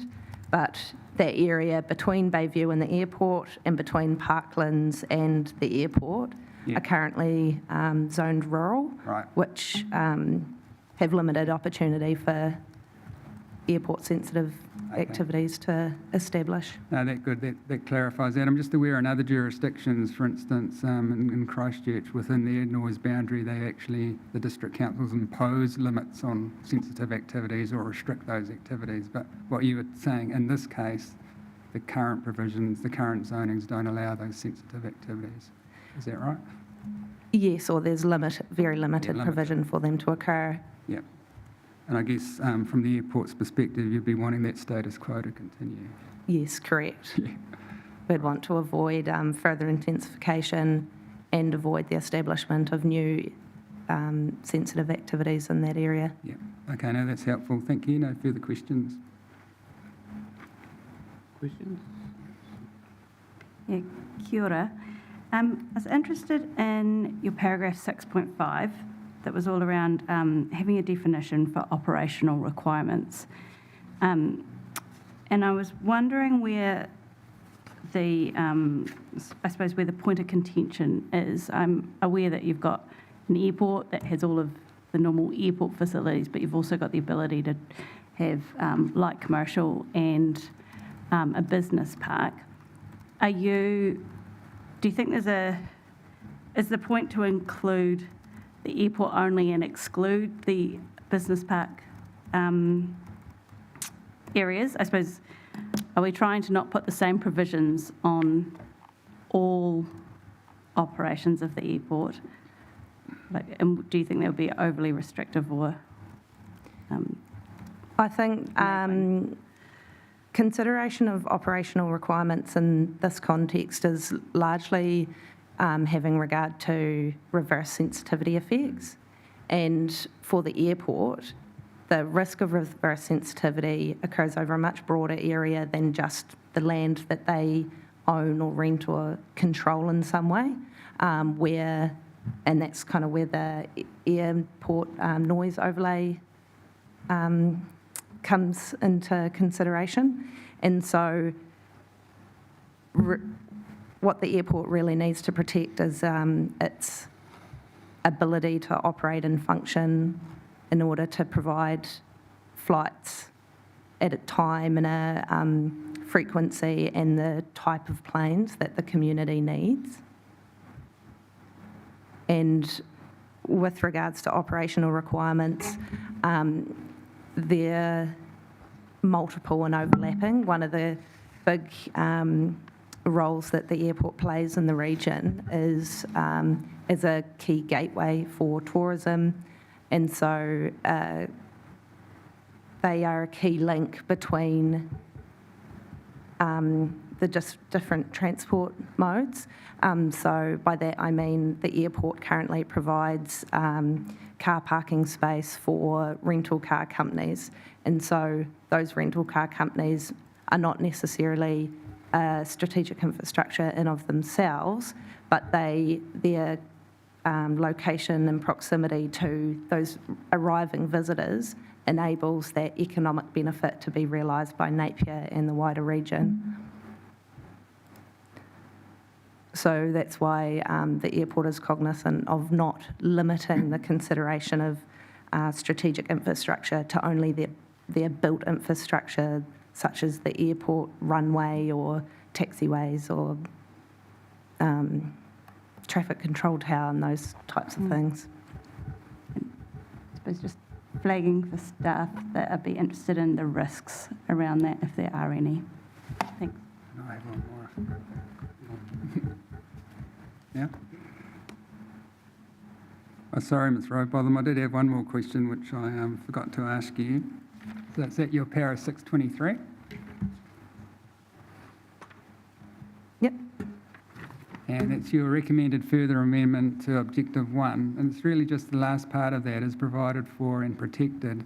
Normally when I would read a provision like that, what comes to my mind is protected from what? It's quite open-ended at the moment. So can you give, again, some further thought to maybe providing a little bit more clarity and specificity regarding what you think the significant infrastructure should be protected from, just so future decision makers have some more definitive guidance on that? I note that Objective 4 relates to protection, and I would consider that provides sufficient direction to decision makers, noting that my proposed recommendations ensure that it relates to reverse sensitivity as well as direct adverse effects on strategic infrastructure or significant infrastructure. Sorry, so you're saying in your view there's no need to further clarify Objective 01? Correct. I can consider some further wording if you would prefer that. Yeah, I think it would be helpful just so we have an option in front of us, and then we can see if it's sufficient as written or if it could be improved by some clarifying words.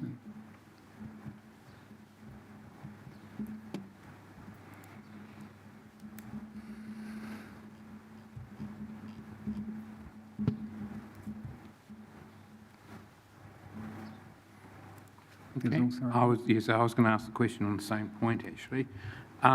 It kind of seems like that first objective is about enabling infrastructure.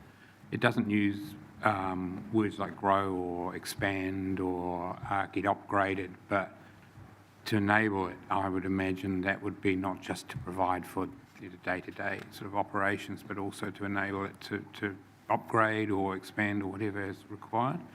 So the word protected at the end is sort of thrown in, and if Objective 4 is meant to be the protective objective, then I would just question, well, maybe that's where your protection is buried. That's what you're protecting from, as Commissioner Van Voorthausen said. And the enabling one is just that. It's enabling infrastructure, so. Correct, I consider that's an option where, so long as we were satisfied that Objective 4 did cover an appropriately wide range of adverse effects, potentially the words "and protected" could be deleted from Objective 1, but that's something that I'd like to go away and consider further. Okay, thank you. Good point. The other one is about, I'm just trying to find it now, in terms of the noise contour and the growth. So I'm just, when I read your recommended change to it, sorry, I'm just trying to find it now.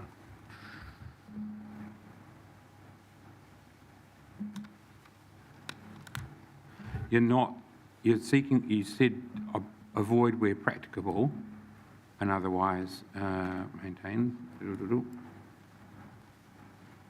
What paragraph is that, Rob? Yeah, I'm just trying to find it now. Just looking at it before. I think it's at paragraph 6.33. 3.3, all right, just not got there, yeah, that's right.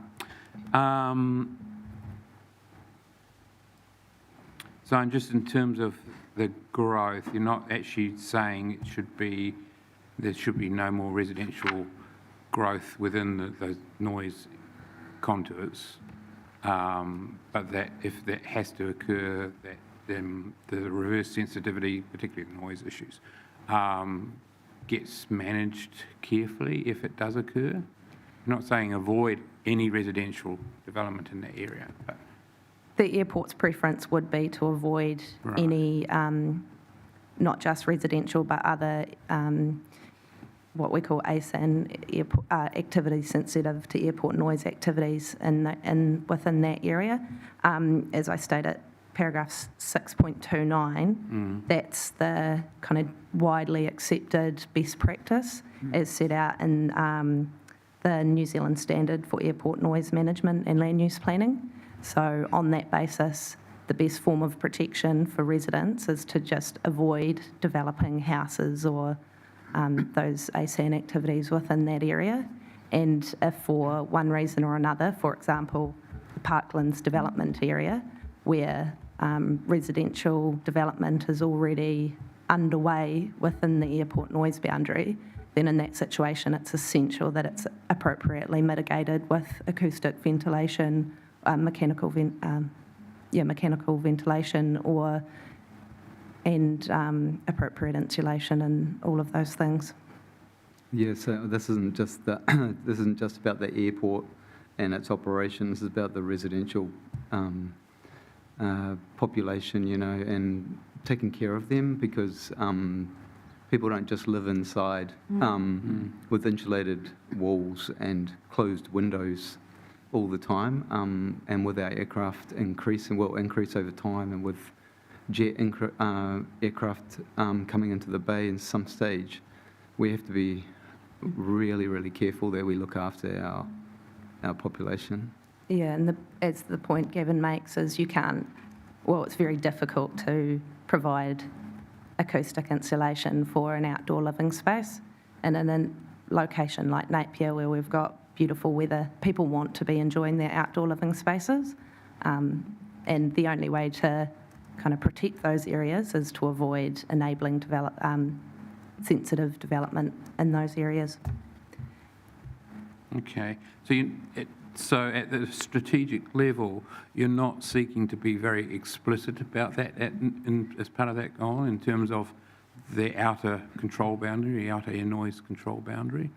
The airport would be open to a more specific provision, but as I understand it, this policy applies to other significant infrastructure as well. So I propose that wording with the understanding that it doesn't just apply to the airport.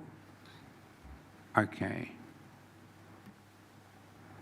So avoids where practicable, in my mind, would be avoiding a new housing development within the airport noise boundary, and where it's not practicable would be the Parklands example.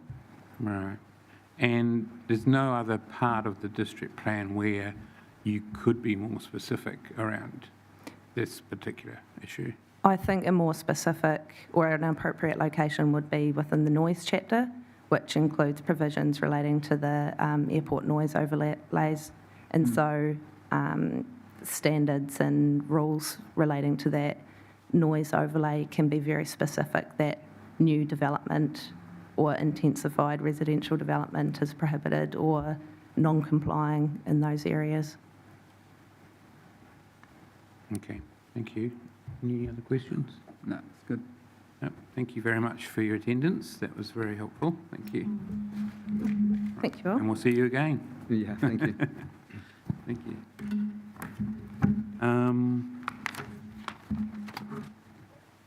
So our next few submitters are all online. Nicola, all right. And we have for the Royal Forest and Bird Protection Society, Dr. Chantal Pagel, is that? Oh, sorry. I will put my screen down so I can see you. I could welcome. Now, you didn't pre-circulate any statements or evidence beforehand, so we're in your hands in terms of the main points you want to make verbally. So thank you. You're on mute. No, we've got a sound issue, sorry.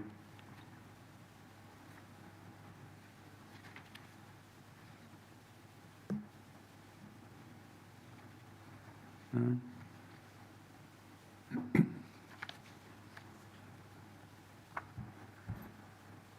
Hello. Can you hear me now? Yes, can hear you now. Yeah, Great. yeah. Awesome. It's always Okay. happened.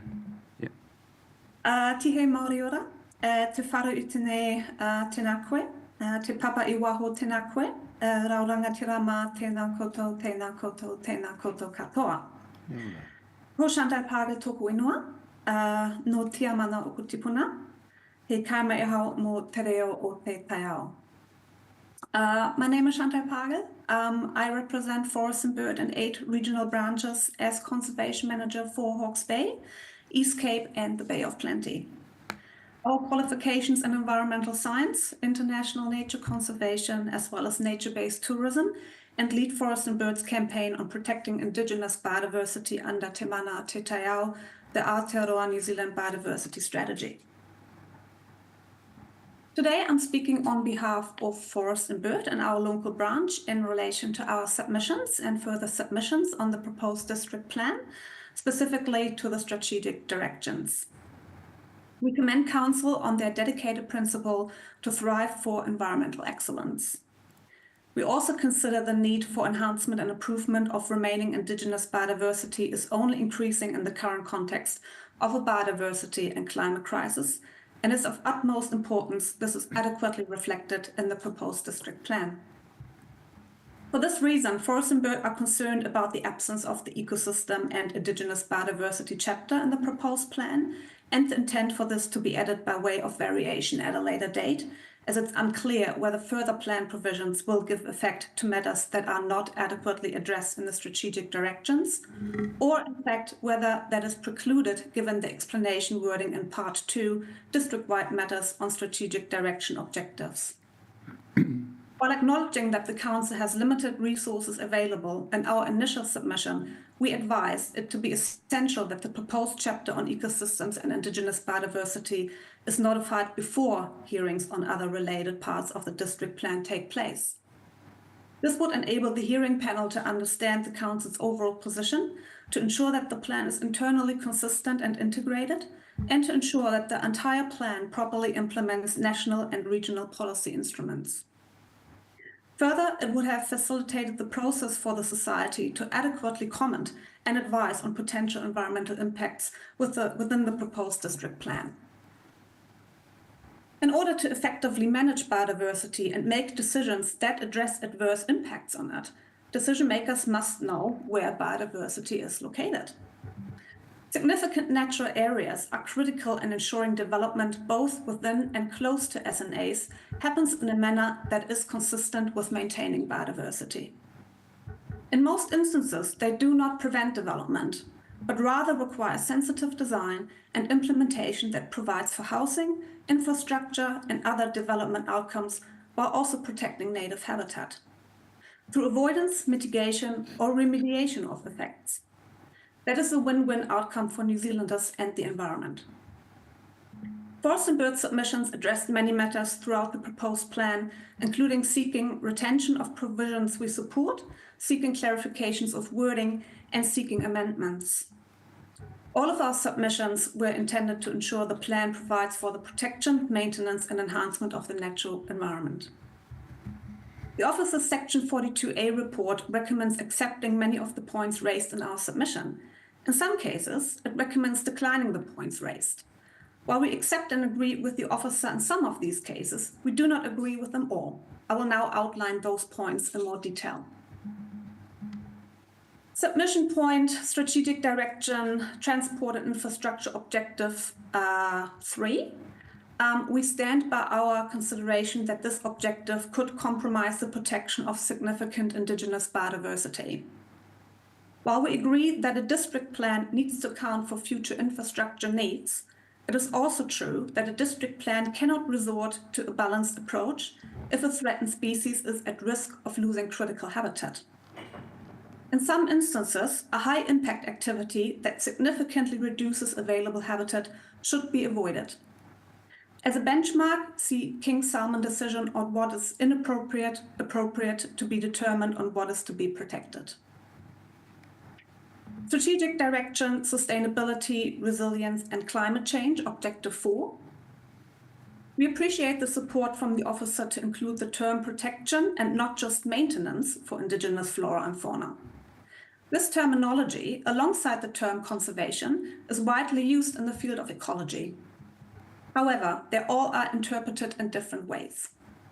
This causes confusion with persons exercising statutory functions and powers, such as councillors interpreting the directives of the RMA in different ways, and formulating policies and rules that do not provide or result in environmental benefits or protection of biodiversity, and, in this specific case, in and around outstanding water bodies.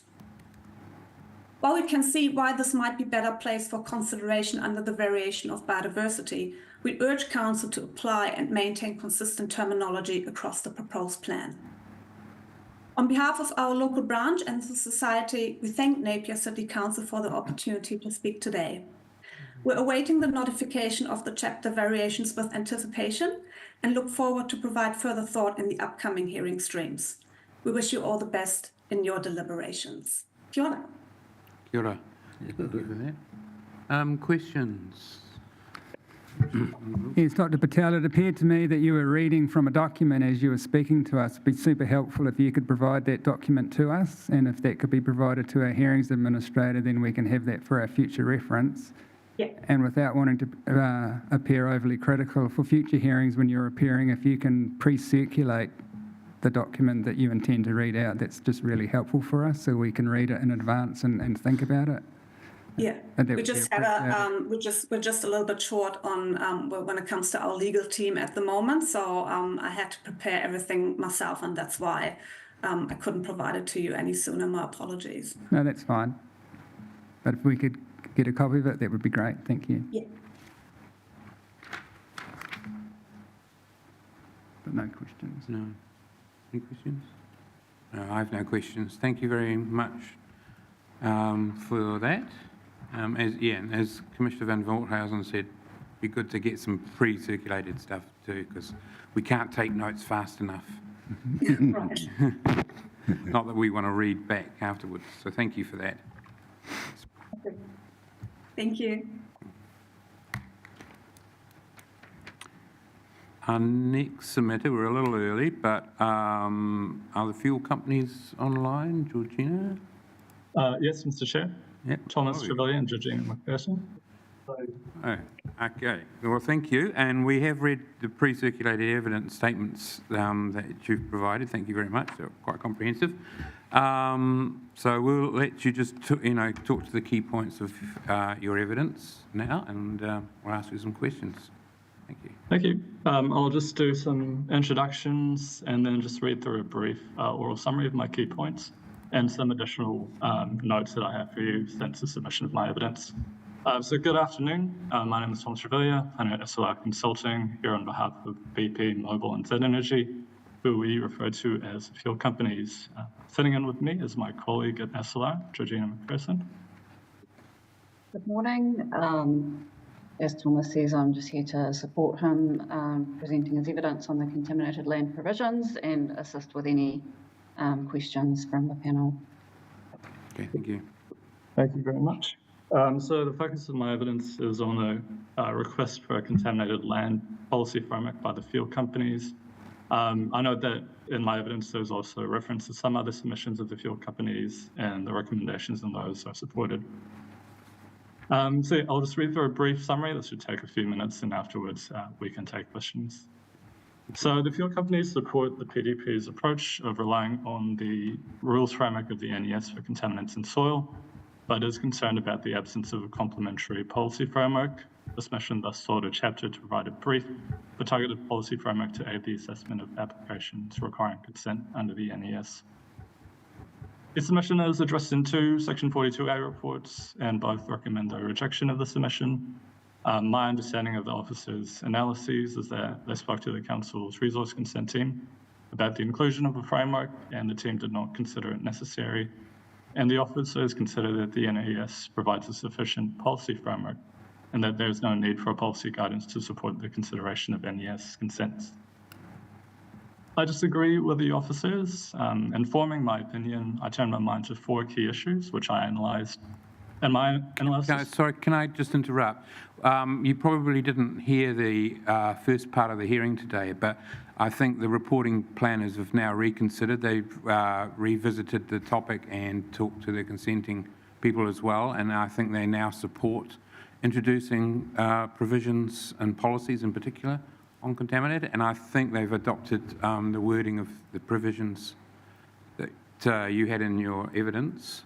So don't want to foreshorten your presentation. The only question that was arose on that was from Commissioner Van Voorthousen, who referred the reporting planner to Selwyn District, who have a slightly different approach to contaminated land in its policy framework,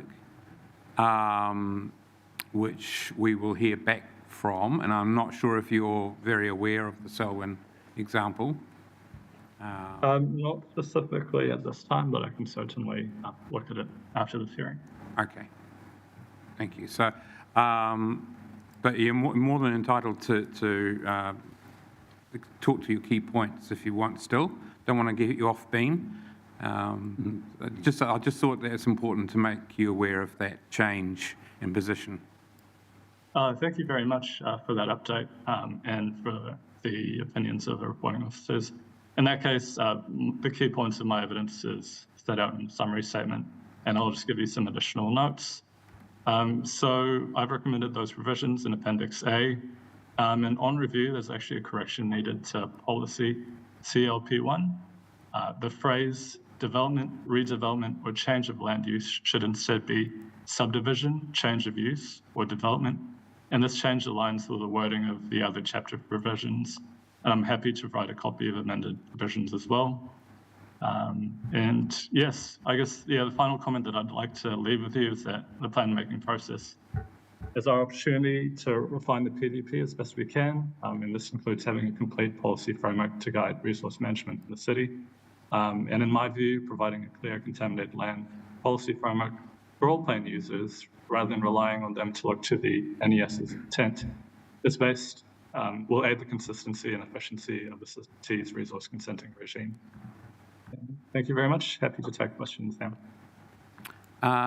Just before we do, so you will provide a sort of that amendment, that correction to us, and I wonder whether you could take that opportunity to review the Selwyn proposed provisions for contaminated land and respond to that as part of your correction. Yeah. Certainly. Okay. Yeah, and I don't know how much time you would like to do, but what sort of time frame would you need to? Within the next day or two, I can send a response back. Yeah, that's fine. That's good. Okay, thank you. Thank you. Right, open up for questions. Just from him or from Ms. McPherson as well? Yeah. Are we going to hear from Ms McPherson too, or? No, I didn't have anything to add on today's topic for the contaminated land provisions. The fuel companies are also dialing in on Wednesday during the hazardous substances plan topic. So I'll be presenting on Wednesday in relation to those provisions. But otherwise, I didn't have anything more to add. Thank you. What questions relate to that? Yeah. So we'll save our questions till then. Okay. Thank you very much. Thank you. For your presentation.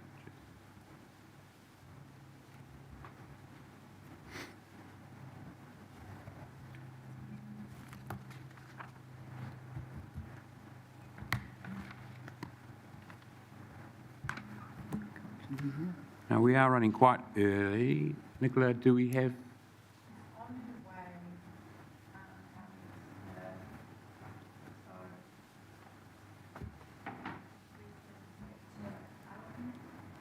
Yes, if he doesn't mind. Mr. White, do you mind swapping roles, because we're running early? So we're more than happy to hear from you now, if you like, if you don't mind. Don't want to upset the apple cart. So I'll just look. Yep. Submission. Welcome, Mr. White. Thank you. It's a pretty short set of comments I've got, and it's and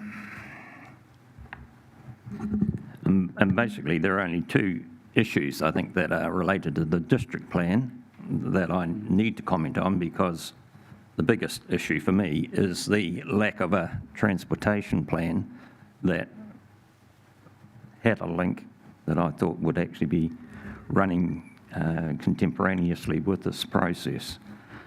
So the two things I want to talk about are urban intensification and also the parking of large trucks and commercial vehicles in residential areas.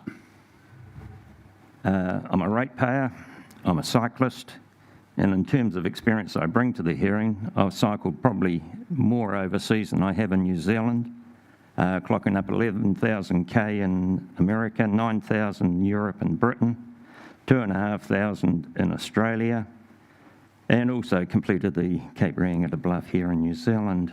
But you don't cycle without preparation, and my riding in New Zealand on New Zealand roads would probably be another 20,000 K.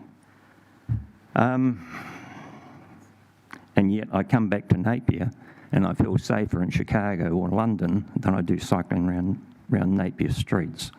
So that to me is a sense of frustration. And yeah. In addition to that, I have been involved in a 43-year career in conservation planning and also public engagement. So I actually know what a public process should be, or should look like anyway. Turning my concerns to the district plan, the council hasn't displayed any enthusiasm to actually advance the transportation strategy in alignment with the district plan. So it means we've got this situation where the district plan is being notified.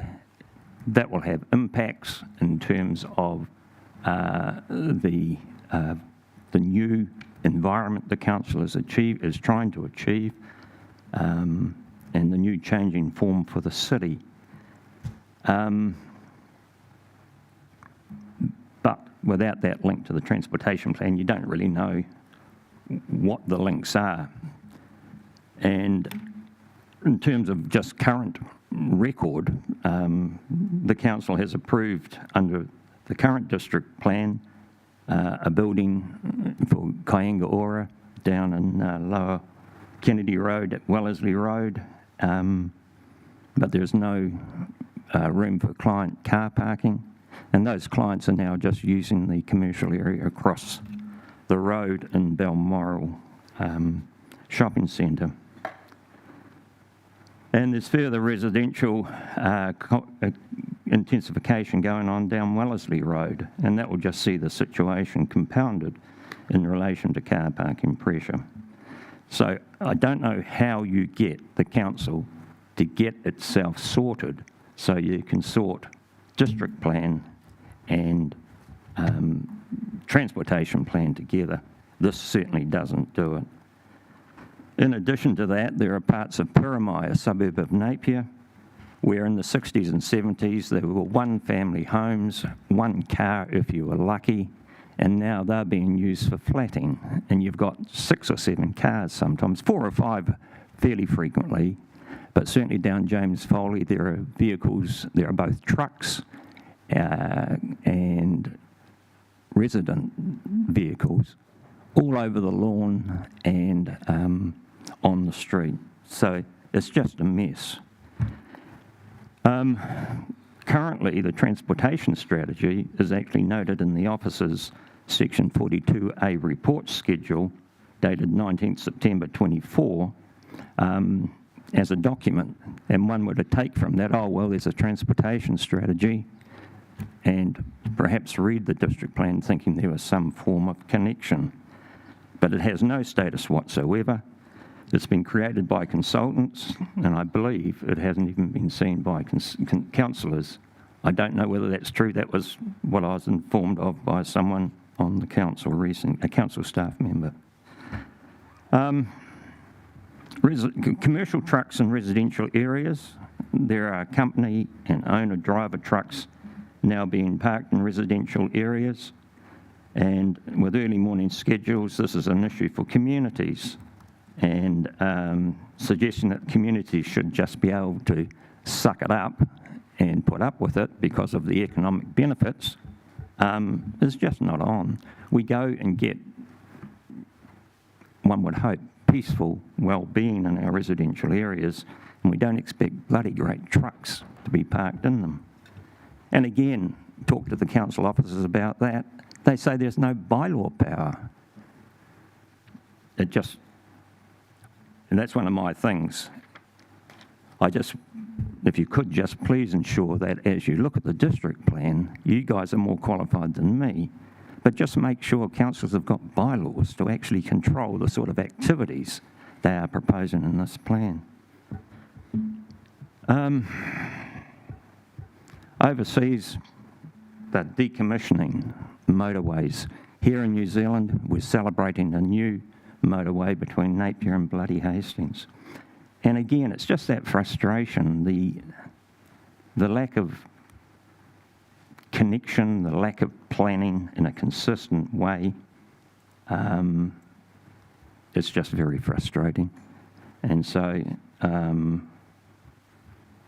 just doesn't seem to be an ability currently for councils to coordinate transport planning and district planning together. So I'm just asking you guys, if you can, as you go through and work with council officers, you can at least try and make sure some of those connections are made. And that's me finished, really. But thank you very much for your time. Okay, thank you. Questions, Mr. White? No questions for Mr. White, but to the reporting officers, and Mr. White, you might be interested in this, but the government some time ago took away from territorial authorities the ability to require car parking to be provided for in their district plans. But notwithstanding that, many decision makers, including myself, always inquire about the effects of car parking or the lack of it when faced with a consent decision for development.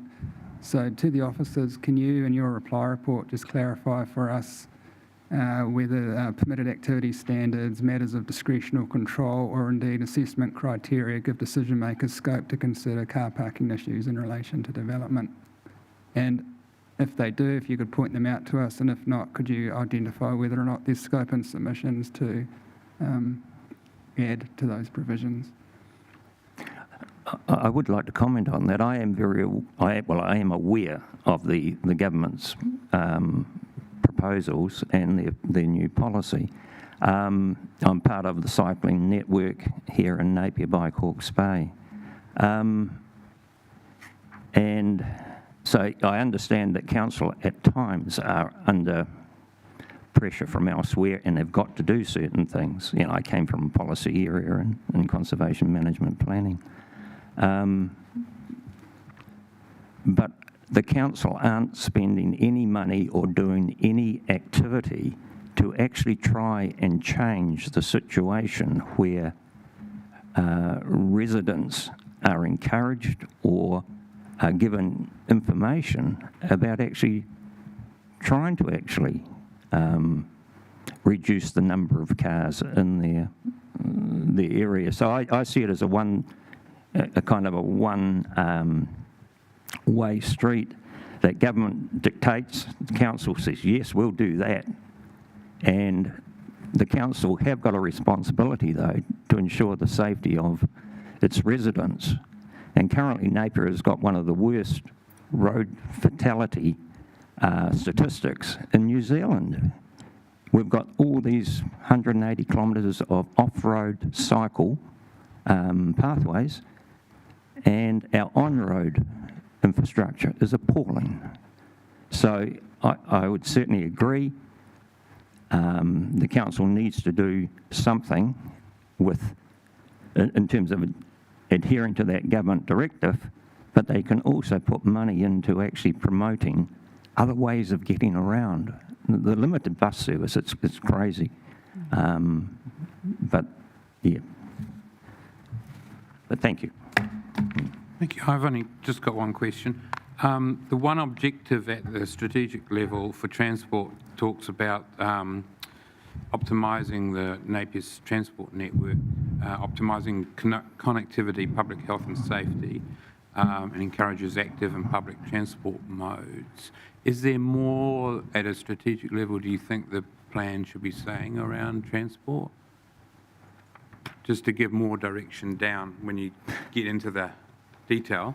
At the detail, I think there just doesn't seem to be any connection between the potential to change people's attitudes. And in New Zealand, you know, the love of the car is phenomenal. You know, I drove to town today. On-road cycling in Napier, you know, I think I'm relatively experienced, and I do it. I go down and get my groceries and things like that in Taradale, but I do it in a very aware environment because I don't think the infrastructure actually is fit for purpose.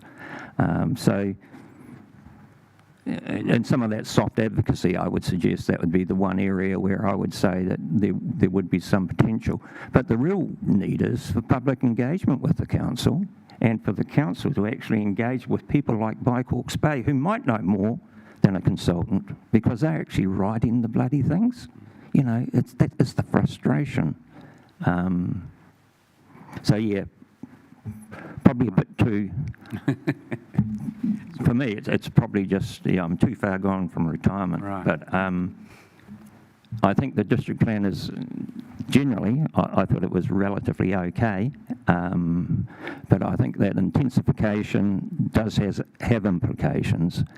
And the council, you know, our main street is still not an urban mall.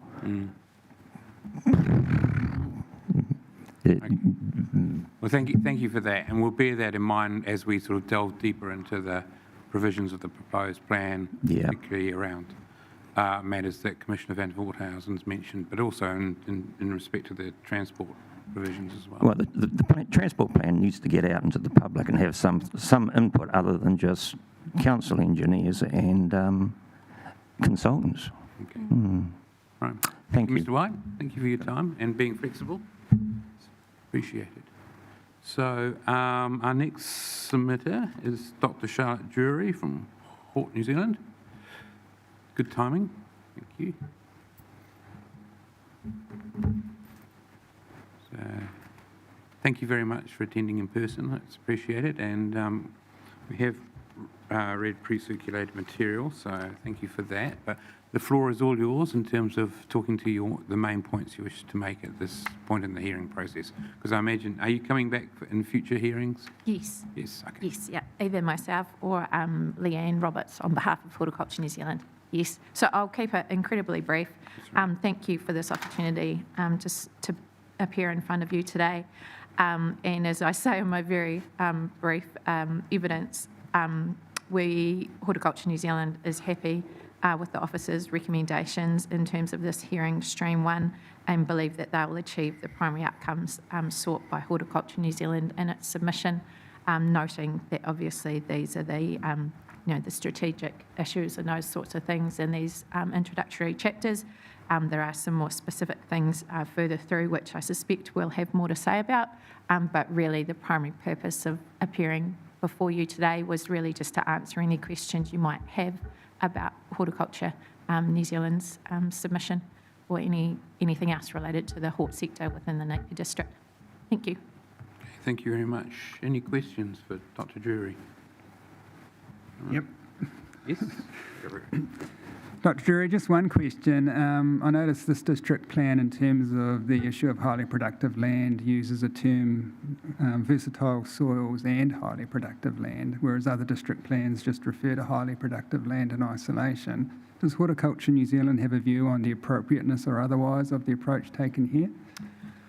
I think from a consistency perspective, highly productive land is obviously there's the National Policy Statement on highly productive land, so it does have that consistency with it, but there is, and particularly within Hawke's Bay, there are certainly pockets and areas of land which wouldn't meet the definition of highly productive land in the NPS, which are incredibly important for horticulture. Mm-hmm. So we have a fairly relaxed position on that. I guess it's being aware that horticulture isn't just restricted to those land classes 1, 2 and 3. It can be that a particular soil with a particular microclimate can still be really important from a horticultural perspective. Okay. So from your answer, I take it that horticulture is happy or supports the approach taken here? Yes, that's correct. Okay, great. Thank you. Just following up on that, is there a difference in your mind between versatile, because the word versatile's been used and it seems to be harking back to an older time in terms of reference to soils. Is there a difference in versatile versus highly productive? It's potentially, and I'm not sure if this is defined necessarily, but I think highly productive to be highly productive, a piece of land needs to obviously have access to water in Hawke's Bay and other things like that. Whereas versatile soil, I guess, sort of speaks more to the opportunity that soil offers, whereas highly productive would need to have that access to water to actually be highly productive. I'm sorry, that sounds a little bit roundabout, but versatility, I guess, is recognising the multiple different activities that could be undertaken on that soil. So in your view, should both terms be used, or should the district plan focus on one particular term? I think using them both I personally think it, I guess, raises people's awareness and not to just focus in on that highly productive land, because there is some land which is, as I say, doesn't meet that definition of highly productive, which is still has a high versatility and in our particular setting within the Napier District could be used for highly productive horticulture or, a unique crop. So I think having them both in there is helpful from that perspective, that people don't become too narrowly focused on just highly productive land, LUC 1, 2 and or 3, depending on if there's a change to that. So, I personally think it's a constructive thing to have in there and helpful.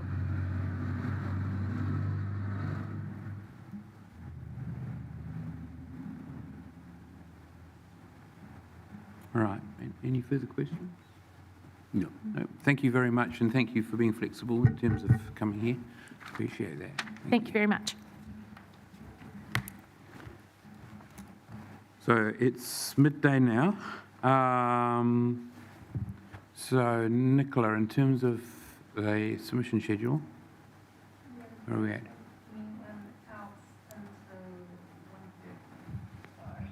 1:30, okay. We'll adjourn the hearing until 1:30 then. Thank you very much.